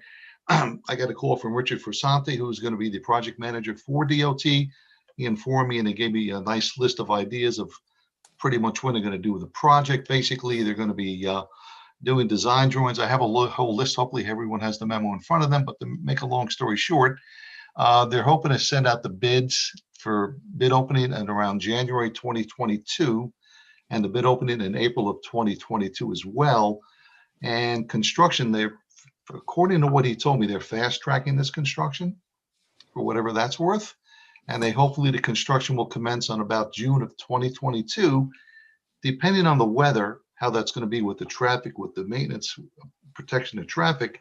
They hope to be completed with the culvert in the fall of 2022 or the summer of 2023. And I know we have the Quaker Street improvement going on with the sanitary sewer. That's going to be well above the project of the culvert, and this project by the state will probably be done prior to the work being done with the sewer. He's had conversations with the consultant doing the work with the county, Marion Pompa, and in discussion with Richard Forsanti, which works with DOT. They will not interfere with each other. So when they finish the culvert work, the sewer and the water will be well above the culvert because that culvert's down about 10 feet anyway. So that's the short, quick Reader's Digest version. Thanks, Bob. Can I ask you actually just the last paragraph of your memo here? I just didn't understand it. You put, it should be noted that the town may be involved if determined by town council with the granting of a permanent easement to New York State DOT in which the easement area is located in an unimproved portion of a 50-foot right-of-way known as Williams Lane, located on the east side of Quaker Street. What does that mean? The state prepared taking maps called acquisition maps, the same thing we're doing out there in Millwood Sidewalk. And on that map that I was provided to by the state, it showed a taking map over that Williams Lanes. And I asked the engineer, I says, who is the owner of that? And they told me the town of Newcastle. I says, well, I don't know. Let me check with the town board and legal to see if that's really in fact true. So that's the reason I put that in there. I sent everything to Drew Gamels and I sent her some maps of the paper street, because basically it's a paper street that starts from Quaker on the east side, runs up into Williams and connects into Pine Cliff. Now, if you look at the maps on that, there's a certain section of Williams Lane, which is owned and maintained by the town, which probably traverses probably about halfway of that road right away. Now, the point I don't know, and I defer to legal on this, Mr. Nicholas Ward Willis, is that do we and will we be named and have to deal with the permanent easement on that piece of property? That's the question I do not know.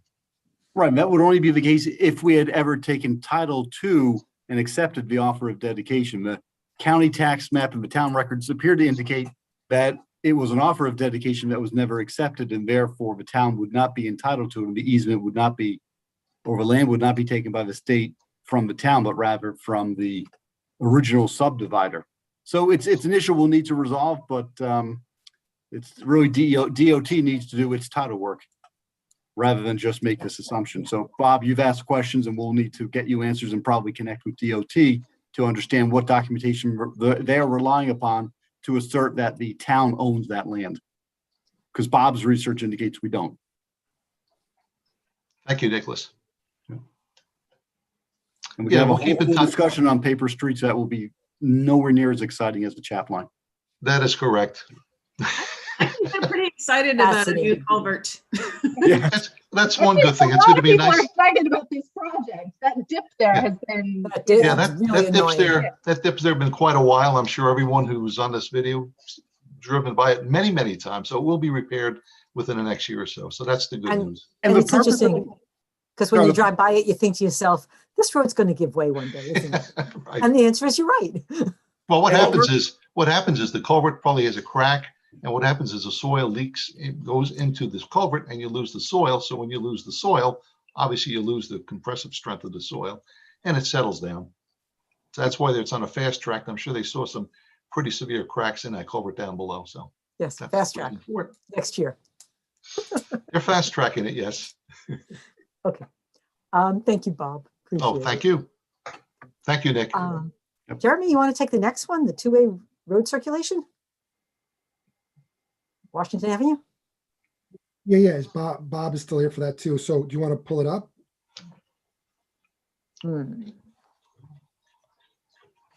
Oh, let's see. I don't know if I can do it just yet. I have it here. And a resident who's actually on, I think it was Bob Pickle who sent us an email, had a great idea, assuming we could fit this in. It fits. Making it- What's that? This is Pam. Is that the map you want? Is that map thing? I can bring that up if you want. If you can, that'd be great. It's the one that Okay. shows the two-way, the 3 lanes coming in, Pam. I think so. Hang on. It's drawing number 2-2. Thank you, Pam.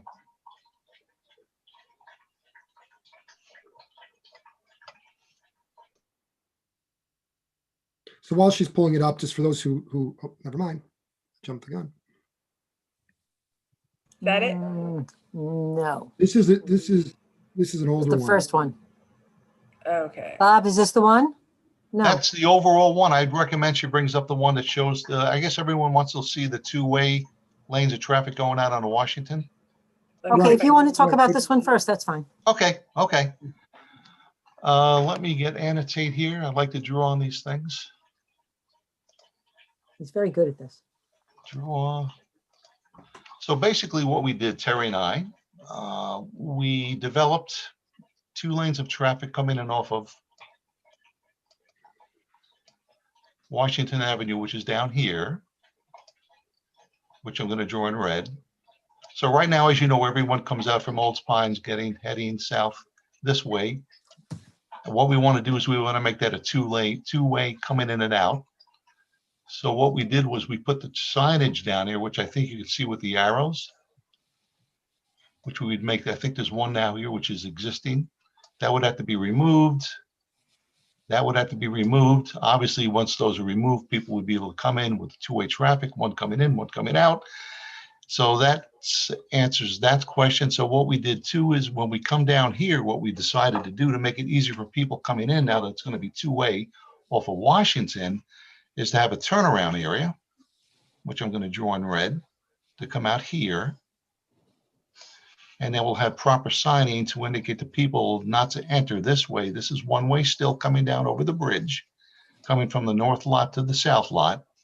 And this will give room for people to come out and possibly turn in here and drop anyone off that anyone wants to get to the Trappicot train station, of course. And then we have proper signage to show and keep traffic control and circulation in check. So when people do come in that way, there's no confusion when they come out of this area. And Terry was kind enough to show the different type of signing we'll have out there to keep that two-way traffic. And this here is double yellow coming down this corridor to keep that. So with that being said, all the areas along here, as you know, there was existing parking spots here. Those will all have to be eliminated now because when you have 2 lanes of traffic coming into the parking lot, 12 lanes, 12 foot wide each way, it's going to take away approximately 15 spots coming in from the intersection of Washington, coming up to about this area right here. So that's what we And those did are mostly with- parallel spots, correct? Excuse me, sir? Are those mostly parallel? Pretty much half and half, mostly parallel. There are some pull-in spots down here, but they are mainly parallel, yes, Jeremy, to answer your question. And Bob, are we losing spots in that that new proposed turnaround area? No, Or we will can not. The spots can fit. The spots will remain because Okay. that's always been made for that one-way traffic coming in. We just didn't want to show the spots just for clarity for everyone's view. So I had Terry take off the layers on the spots, but those spots will still remain and people can use that to park there. Yes. Hey, Bob, just to orient myself, where's the walkways to the playground, to the town hall playground? If I remember correctly, there are parking spots that are next to that, correct? Yes. Okay. Yes, one's there. And I think there's just very, very rough. I think there's one, I think here right now we had temporary. So I think there's two there right now. Right. Great. Just very rough. No. Yeah, those No, two. Bob. Yes, go ahead. No, you finish up. I'm sorry. Go ahead. Yeah, those two walkways will still remain. They will not be taken out. Right. No, I was just concerned that I just wanted to make sure that the spots that were there were not going to be eliminated because it kind of creates sort of a buffer. Because my concern is a lot of folks use that playground now. And if there is like incoming traffic and two-way traffic, it's just, you know, a safety thing that I just wanted to be cognizant of. Yes, yes. I mean, if you want to put some markings there for any people coming out those walkways, we can put some signage there, some yellow striping. You have to lose the spots there. You might have to lose another, maybe, just thinking out loud, you might have to lose 2 spots here. And this spot here will be taken out already. So you might lose 2 spots down here if you want to put some striping. Okay. You're concerned about pedestrian access coming out with the 2 lanes? Yeah, definitely. And we can work on that and tweak that if you like. It's a good idea. Do you want me to show my screen with the second lane, the right-hand turning lane? Yeah, please. Sure. Yeah, I mean, if everyone's done with that. Got it somewhere. Jumped it. There you go. Can you see it? Perfect. So a resident had a great suggestion on this, and I know the concern before was if we would have to expand physically the roadway, but Bob, tell us, it looks like it really doesn't have to be expanded, or at least only nominally. Yeah, very nominal, basically on the dimensions that we use with AutoCAD. This is all good based on the topo. This dimension here is pretty much what you need. We're going to have 12 foot right here. And then these 2 lanes are going to be 11 foot and 11 foot, which is obviously 34 feet. Out here, it gets a little narrow. So basically, make a long story short, you'd have to widen the road from here to here about 90 feet, probably no more than 1 foot to 1.5 foot, which is a nominal amount of asphalt. But that would have to be maintained so you get the 12, 11, 11. And it works out quite well because this is the first parking lot down here. So this gives you about 85 feet for queues, which is going to be about 3 or 4 cars. I mean, I think that's like, it's great, but my experience, you know, when I would take that train that got in at like, you know, 6:20 or 6:30 or whatever, is that those cars are backed up so far. It's not 3 or 4 car lengths. It's, you know, 20, it's 30 car lengths. I mean, well, the car's making the left, making a left, Ivy? Is that what you're talking about? Yeah. Just cars to exit the lot after like the biggest commuter train pulls in, you know, whatever that used to be like. I think it helps in at 6:13 or whatever, you know, it's like you'd be backed up for so long. And so my point is just, I don't know how much value we're going to get out of the right-hand turn lane. Yeah, I see your point, Lee. So you're saying pretty much they're going to be backed up to here. And if you're back here, yeah, exactly. you're going to get here. Yeah.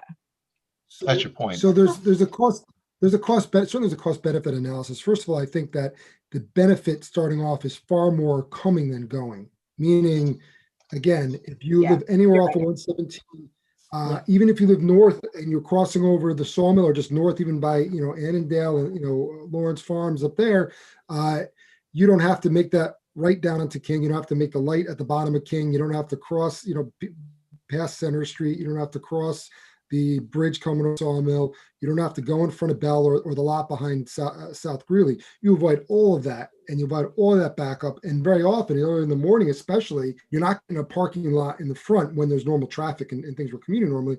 And there's someone stopping, an officer stopping traffic, and only certain can come and go. You can't get off. So I think it's more of the morning commute issue than it is the afternoon. But if all we're talking about is roughly 90 square feet of, I think you said, or yards or feet, I'm sorry what you said, in terms of asphalt, and it's nominal. And it's not as if you can make 3 lanes going out, because it just doesn't help. You might as well add that extra lane, even if it's a nominal reduction in terms of exiting the station, because the cost is not that much, and it's not taking away anything, because you're not going to have 3 going left. Is this something though that has to be done now? I mean, we don't have a commuting issue right now, that's for sure. Why wouldn't we do it? I mean, why wouldn't we? Because you're only talking paint. If it's not being used, why not set up and start thinking about the traffic pattern and people to understand where it is? And on the weekend, they want the farmer's market. On the weekend, they want to ride around the kids want to ride the bike at the train station, or go to the town hall parking lot. Town hall playground. If it's not taken, if there's no spots up front, why not let people come in the back? I don't see the drawback. And this is, we have this big parking lot of nothingness. You might as well start doing something with it, at least looking at it creatively.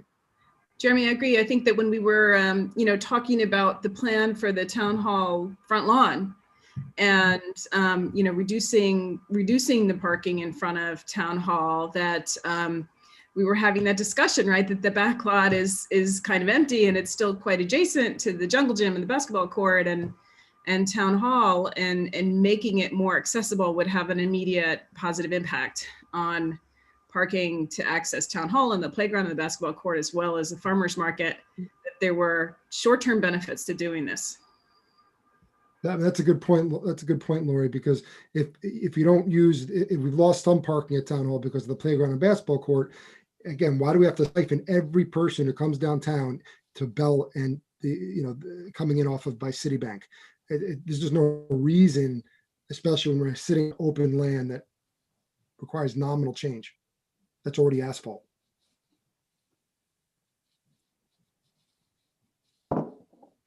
I don't know. I'm just not sure. I'm not convinced that it's actually going to get us much. I've spoken to a ton of people on this, and nobody ever anticipates going in that way. Really? I'm shocked, because I'm shocked. I would absolutely go that way. Yeah, because it's so much closer. Everyone coming, like if you're going over the bridge, they're going to turn right in. They're not going all the way up and around. They're going to turn right in on Allen Place. And I don't know. I've spoken to a lot of people. The only people who might do it are people coming from the south, from Pleasantville, who aren't necessarily guaranteed spots in the train station anyway. But it's not just for commuting. But again, I don't understand what the loss would be. I worry about because if we did get back to where we were before, I just worry about the loss of spots. I think that it's going to actually be very dangerous putting that turnaround area where we're actually still allowing people to park. If you're going to have people backing out and coming out, and we're actually directing traffic now through that area, and we're going to lose probably about 20 spots. Well, so depending on what we do, makes me nervous.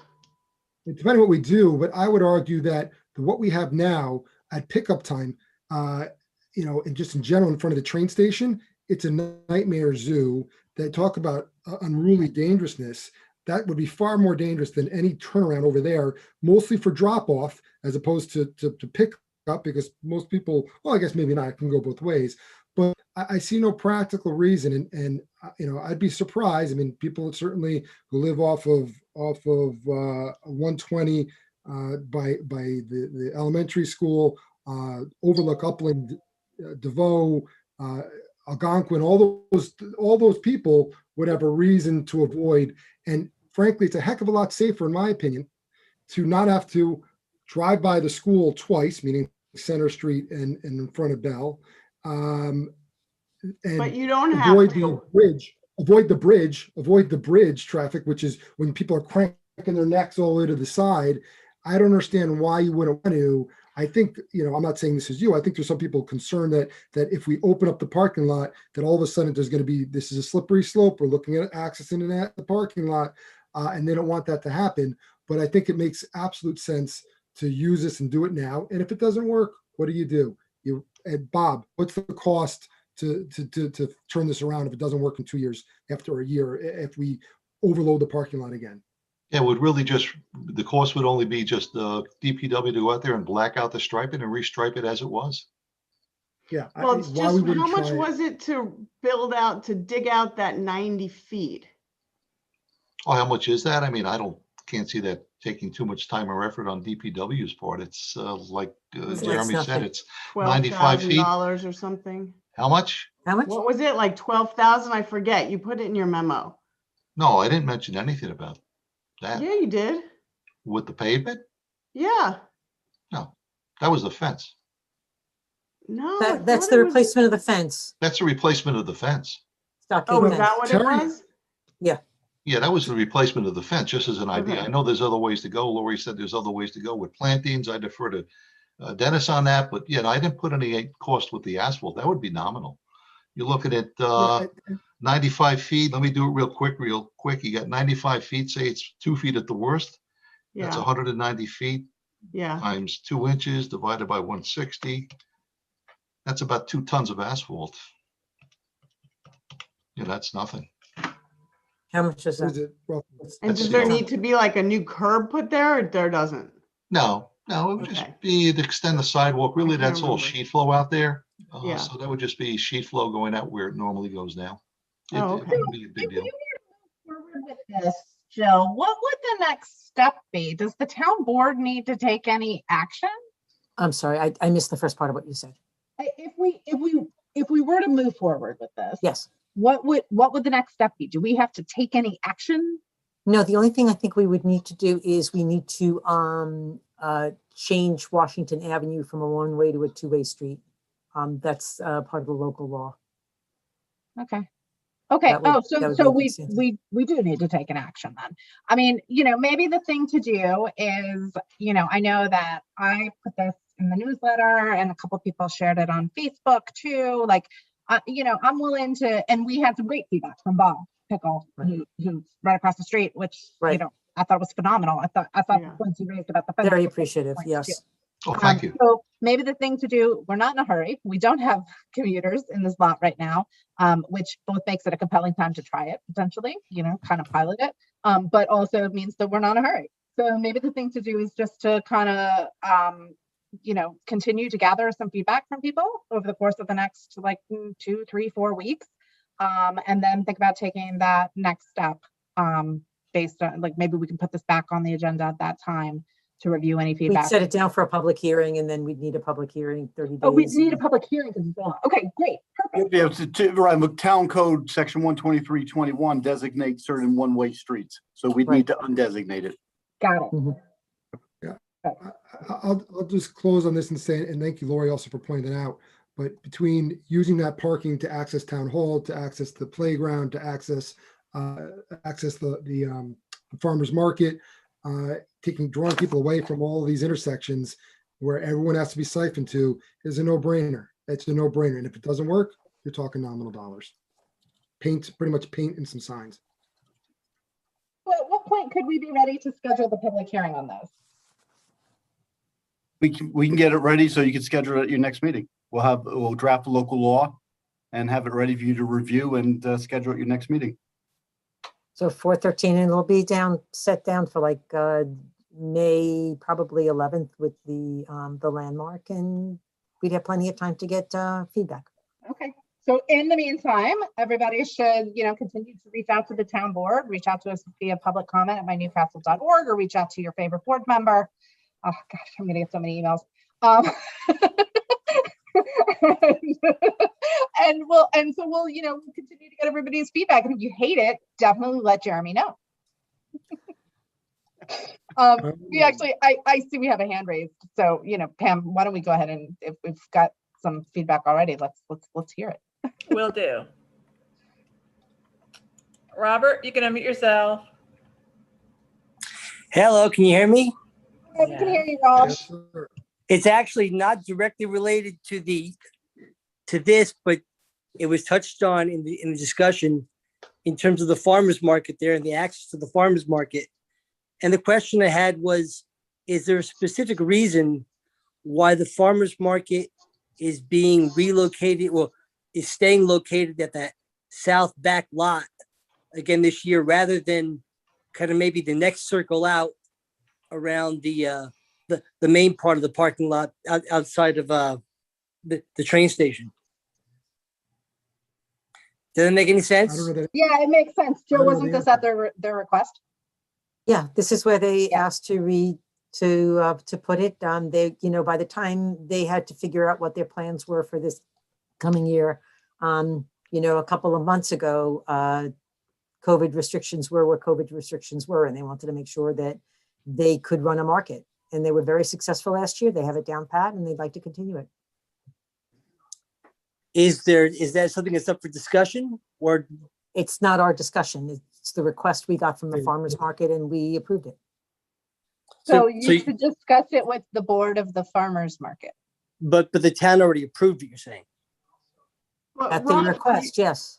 To your point, if the farmers market decided they wanted to be back in the circle because COVID restrictions have lifted and they felt like it was safe, and they brought that to the town board, I don't think the town would have a problem granting them back where they were, assuming all of those things were right. And I certainly understand that the old space where they were, that the first inner spot might be a bit tight, but the next level out, or some of the side, I think bringing it back closer to the town made it more of a town market, as opposed to kind of, it's less walkable to other areas where it was more isolated.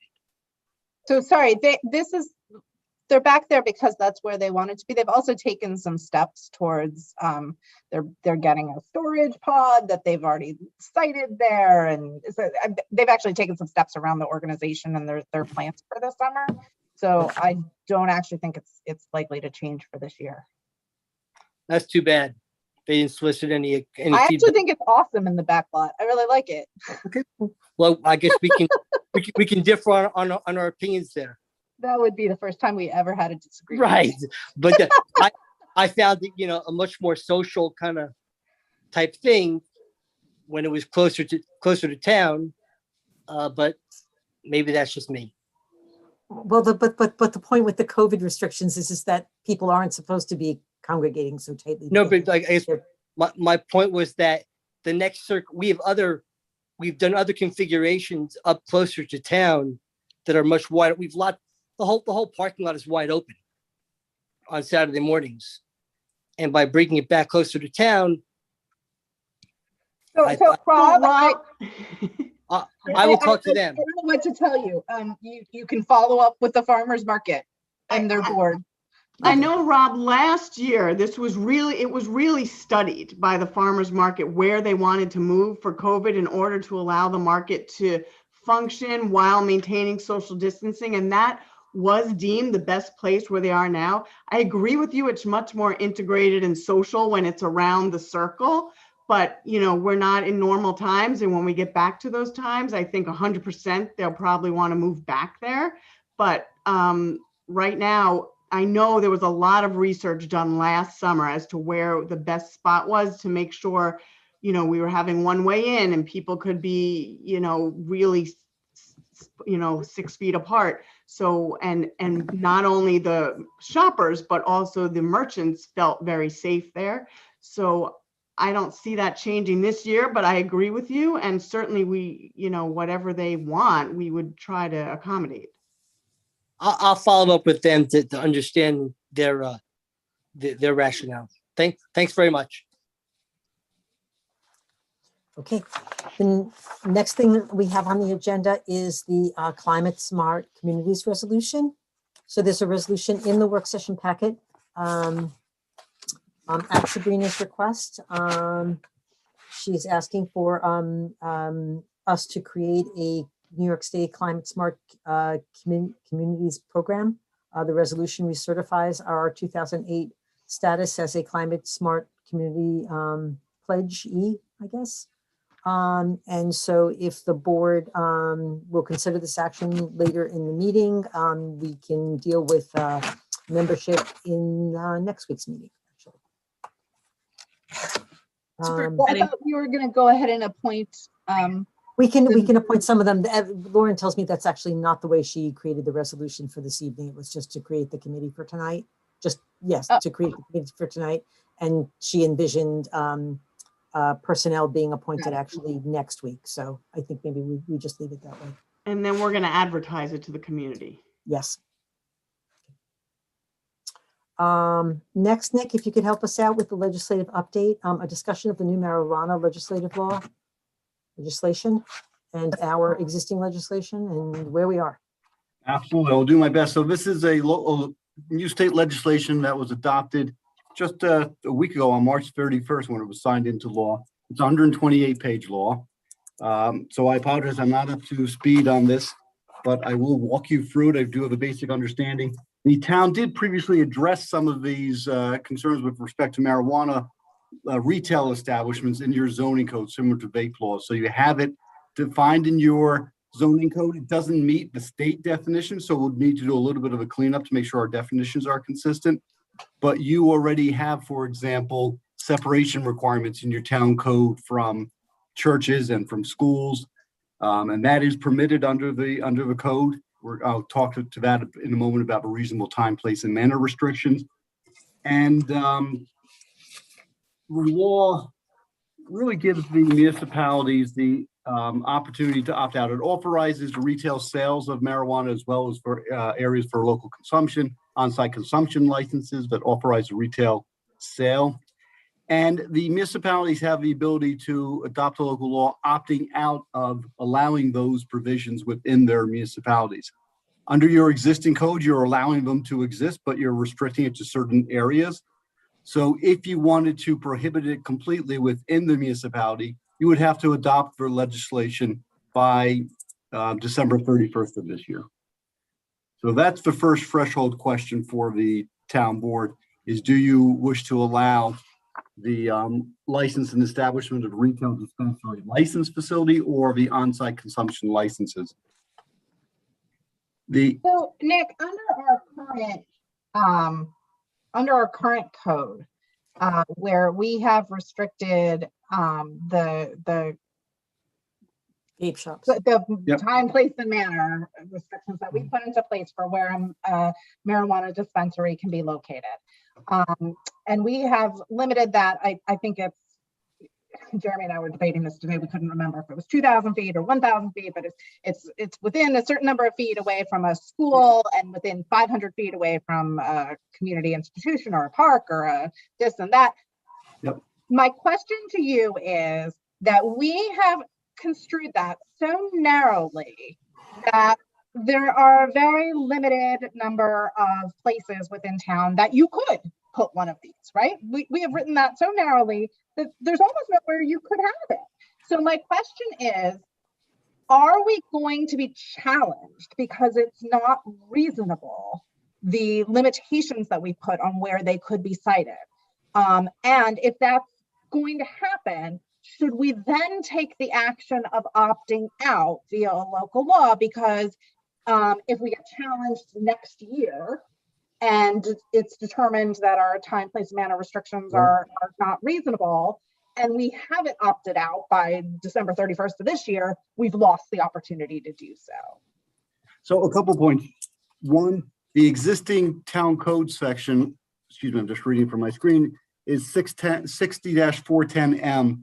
So it's regulated the same as vape shops. Shall not be located within 500 feet of a lot line of any park, playground, library, or religious institution. 2,000 feet of a lot line of any school. I was right, Ivy. And and the tiebreaker, and within 1,000 feet of any other vape shop or marijuana retail store. All right. Okay, so those are the existing restrictions. When we enacted that local law, we worked with the planning department to determine where with those restrictions would such facilities be able to be located. And at that time, the same law that exists with respect to the new legislation applied at that time. So we did the analysis and we were comfortable that the law you adopted a vote tight and restrictive was valid. It did not rise to the level that it under the existing case law, and the law doesn't change the existing case law, the recent law. So we are comfortable that analysis works. However, it doesn't mean someone won't challenge it. It doesn't mean that a judge might not review it differently. We're comfortable in it. We can also have this discussion in executive session, but you're right. Should someone challenge us and you were not to prevail, then you would have lost that opportunity to opt out, because that opt out must be done by December 31st. And there's no grandfathering provision or provision of the state law that says, because you had some restrictions before, you can now opt back into the opt out. It's by December 31st and that's it. What would be the advantage of the legislation determining the restrictions versus just opting out?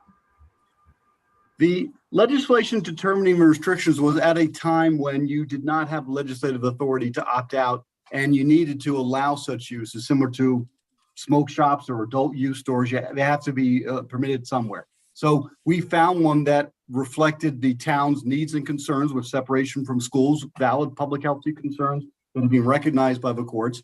It did, however, given the locations of these facilities, put it in a narrow area. There was actually discussions of having greater limitations, and we advised the board they couldn't be greater because that would have been too restrictive. So that's why the background for that law, why those restrictions are what they are and why they were permitted. You now have the ability to opt out, which would require then repealing this existing provision. So what is the narrow area? I apologize, I don't have that map up there. We did have the planning department provide a map, and I can certainly provide it to you.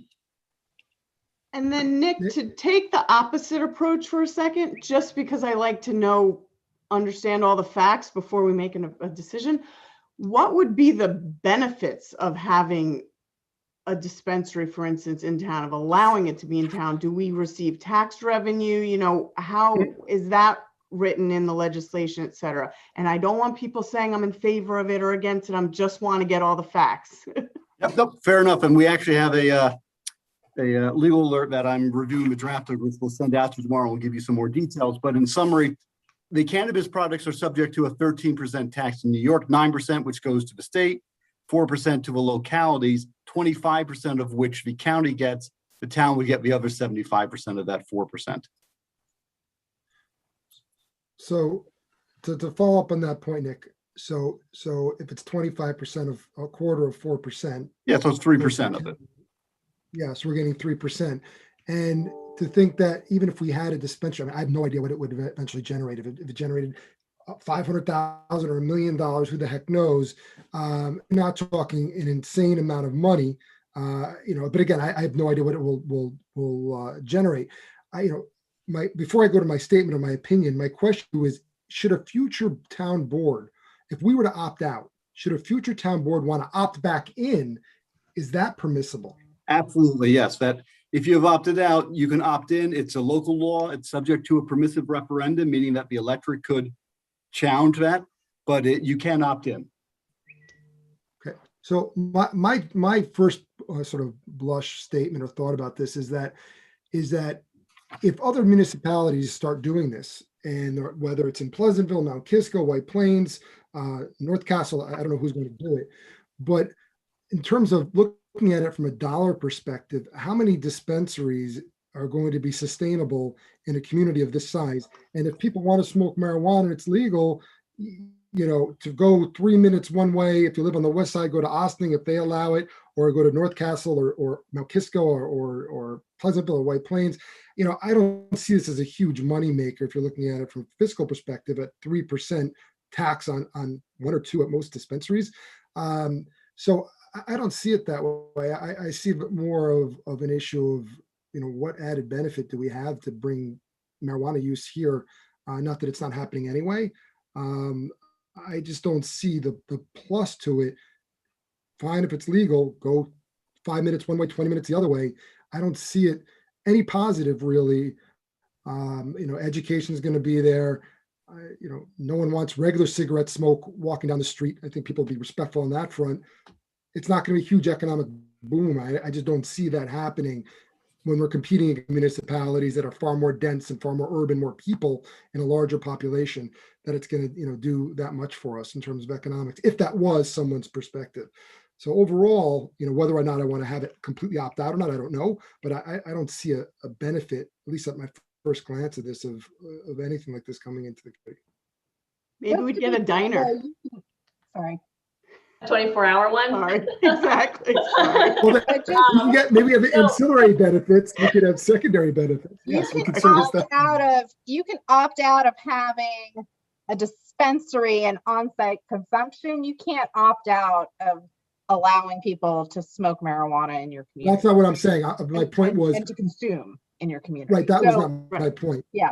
But to that point, Nick, one of the questions that I want to follow up on, and I know that Drew was sorry to have to jump off of this call because we ran so long on our Chatline discussion. But when Drew's available to come back, the one thing I'd like to figure out with her as well is whether we have prohibited smoking in all of the public areas in town where we might want to do so. So, have we taken advantage of the opportunity to limit where you can smoke within town? Right, because it's prohibited in smoking it from schools, workplaces, or in cars, and then we can adopt regulations to prohibit wherever we prohibit smoking in general. Correct. Right, so we'll look at that. Do we need rules in addition to our park rules? If your park rules don't address marijuana smoking, it would need to be amended to reflect that, yes. So Nick, going back to the math on the taxes, I got a little bit confused because you had said that 3%, so there's 4% that goes, but how about like sales tax, like the Westchester County sales tax, that's on top of what this tax is, correct? I don't know if that's the case or not. I don't think so. I think it's just a 13% tax. Okay. And Nick, I was going to ask you, kind of related to that. Do you know if the apportionment of that is similar to sales tax, where in other words, we would only get any benefit of that if there was a dispensary or sales in our town? Because sales tax is an apportionment of the entire county, not just of what's sold in our town. No, you only get it in proportion to what's sold within your community. So if you're not selling in your community, you're not getting any revenue. Okay. And then the other question I had, Nick, was as it relates to deciding opting in or opting out, would this require a public hearing as well? The opting out would require the adoption of a local law, which would require a public hearing. Okay. And the opting in, you have to make some modifications to your zoning ordinance, so that would also require a public hearing. Got it. I'd really be curious to hear what people have to say about this. I mean, I have some ideas about what I think people will say, but I would, welcome that. And the opt-out local law is also subject to a permissive referendum. Again, meaning the electorate could decide, get enough signatures, and then try to overrule that legislative local law adopting the opt-out. That would be quite interesting. Right. Yeah. I think I'm with Lisa on trying to be a munchies destination instead. We need another bakery. One other thing I learned at this webinar that I went to on Monday about this that was sort of interesting is that it's a really intensive permitting process that the state is going to set up with regard to this. And before they will license or permit any dispensary within any community, the community itself is called on to provide feedback on that proposal. So even if you don't opt out and you are allowing dispensaries within your community, we, the town board, would still be called upon to provide, any feedback, yes or no, because yes, you may want the munchie place, Lori, or whatever it's called. You may want that use within your facility, your community, or, and you may, not want or believe it's poorly cited, some other application. So there is like another kind of checkpoint. Although I don't think you have the right to veto it, you at least get to weigh in and provide guidance. That's right. But then when the board makes its decision, they're then supposed to advise you of how your concerns were addressed or not addressed. Right. And just no, so that just on a sort of sidetrack, the penal law now has a new section. It's 222 of the penal law, which now is, instead of marijuana, which is 221, it's like unlawful and criminal possession of cannabis as opposed to marijuana, unlawful sale or as well of cannabis opposed to marijuana. And just a simple reading of it, and I've started doing this obviously because of my work as a criminal lawyer. If you knowingly unlawfully possess cannabis or concentrated cannabis weighing in excess of 3 ounces or 24 grams respectively, it's only a violation. It's not even a crime. To a fine not to exceed $125. In fact, you can have up to 16 ounces of cannabis before it becomes criminal, and subject to $225 fine. So basically, you can have that stuff and do your thing. And there's issues about giving it to someone who's under 21, which change it. But the law is pretty liberal, So.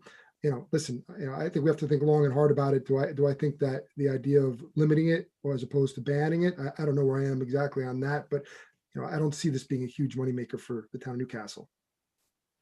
Well, and the other thing we have to consider, you can grow it now too, according to the law, I saw. Yeah.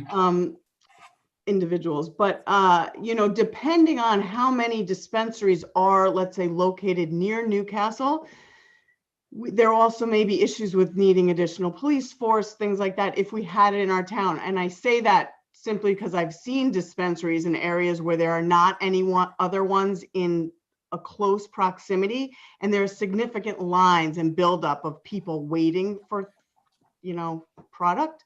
So that's something else we would want to consider in terms of parking, things like that, if we had it in town.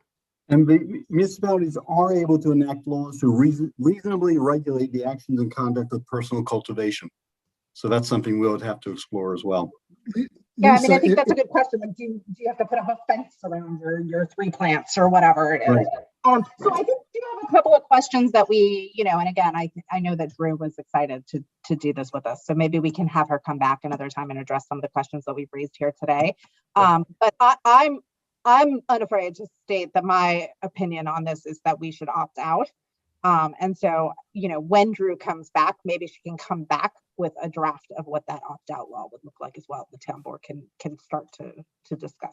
Yeah, what I'd like to do is come back with a draft of that law, look at some ideas and concepts, or maybe even draft a law with respect to the cultivation, so we can give you something to put your arms around, and also answer that question about regulating the smoking of it on public lands. Right. And make sure that your rules are consistent. I think those are the 3 areas that we would focus on. Right. So I guess the other question I might have that we don't have to address tonight is if someone is growing on their own property, what are the limitations for them to have a farm stand of their own? They can't sell it. They can only consume it themselves. Right. And I think you're only allowed like 3 plants active per person per adult in a household. So it's not that much. Right. But you might want them to have a fence around it because you don't want kids in the community to see the plants and right. Kind of out of my depth here, but I'm just curious if deer eat them or not. That's what I want to know. Oh yeah, we have some happy deer. I just want to say one thing, just so you understand. The law also does not make it a crime. It's penal law. And I've written this stuff down, so part of my boringness here. This is what I do again. 222.45, unlawful sale of cannabis, and sale doesn't have to be for money. A sale is just giving it, assuming the person isn't underage, meaning under 21. It is a fine no greater than $250 if you knowingly and unlawfully sell cannabis or concentrated cannabis, any amount, but the next becomes a misdemeanor if it's more than 25 ounces of cannabis or in excess of 24 grams of concentrated cannabis. So you can't sell it. Nothing would be able to stop you from, even if you gave it away to somebody and you'd sell it, you'd get a slap on the no repercussions until it gets to some sort of weight. So, we don't want to be encouraging that either, side hustles. Side hustles. Well, sorry, it's a term of art. Yeah. So it won't be the farmer's market? Well, you'd have to sell it for more than their $100, $250, whatever fine it is to make it worth their while. But the more cannabis that they sell, obviously, it's going to drive down the price. Anyway, so just going in circles here. Great, so I'll work with Drew on drafting these and we'll bring it back to the next meeting as well, so she can perhaps answer some more of your questions. So Nick, the 13th or the 20th, what are you thinking? I will let you know tomorrow, Jill. Drew. Fair enough. I just didn't want to lose it. Let Okay. us know what because Nick. I'm sorry? Your favorite municipality. Let us know what your favorite municipality does. Beacon. Yeah. 30 seconds. I don't have any favorites, Jeremy. I love all my municipalities. Well, why not? You should have. Okay, moving along. Okay, the last things we've got on our work session are administrative items, payment of claim, the adoption of minutes, authorization to use town property. This is Wall Street Rides Far. It's a bicycle ride that barely touches Newcastle. I think it's down out on Sorrel Street. It has minimal impact to the town. The next is an agreement to enter into swim lessons and tennis lessons with Willowbrook Swim Club. And last but not least is the authorization to approve an expenditure. So this is Newcastle United for Youth. They have their own funding source, but as a control on the monies that they spend, they submit them to the town board. The town board approves them, just with all the proper documentation behind it, which you'll find in your packet. And we approve it, but the monies do not come out of general town monies. They come out of the grant monies that Newcastle United for Youth gets every year. So this is not an expenditure of any sort of town monies, but just in case people are looking, wanting to know why it is that we're approving this funding, that's why. And that's all I've got. We're ready to go into our public hearing, or I guess, yeah. Okay, can we get a motion from the board to open up the proposed local law to amend chapter A142 of the code of the town of Newcastle to allow the town to continue to issue outdoor business permits during the COVID-19 pandemic? Moved. Second. All in favor? Aye. Aye. Nick, do you want to give us the 30-second version? I do, as soon as I learn how to unmute myself and remember to do that.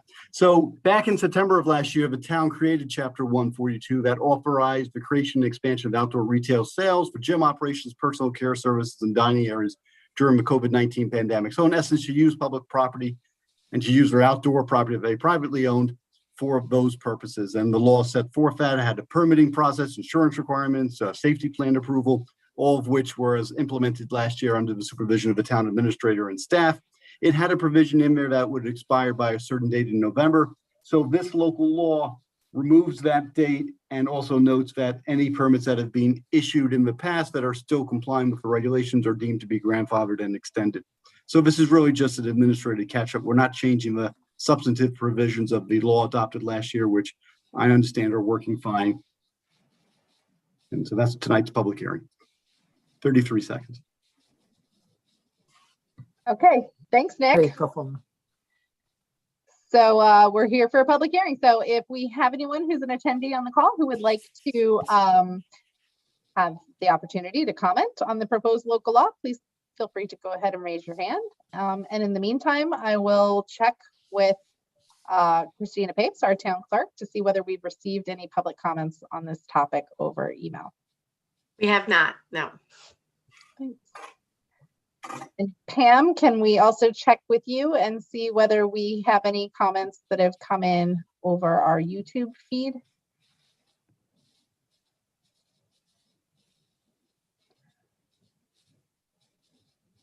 Nothing regarding this at all, no. Thank you. And there's no hands raised. Okay. So what's our next step here? A motion to close the public hearing, and then we have it on for adoption for tonight, should the town board wish to so consider. I think we're safe to go ahead and do so. Go ahead, Lori. Move to close the public hearing on this topic. Second. All in favor? Aye. Aye. Okay, Resolutions. let's go. All right.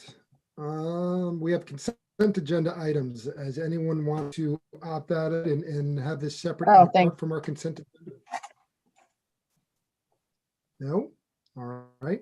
So I move to approve the consent agenda as submitted, consisting of adoption of minutes, March 23rd, 2021, authorization to hire the police department, authorization to hire a part-time recreation attendant, authorization to hire seasonal laborers, authorization to post 2 promotional opportunities of water maintenance worker, grade 2 with the DPW water unit, authorization to accept resignation with the DPW, authorization to post a laborer, DPW, authorization to post 2 summer internships, MWTP, authorization to use town property, Wall Street Rides Far, authorization to enter into an agreement with Willowbrook Swim Club, and authorization to approve expenditures NCUFY.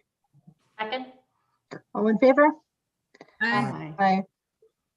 I move to approve the payment of claims in the amount of $264,471.16 listed on the summary pre-check writing report and detail voucher detail reports, all dated April 1st, 2021.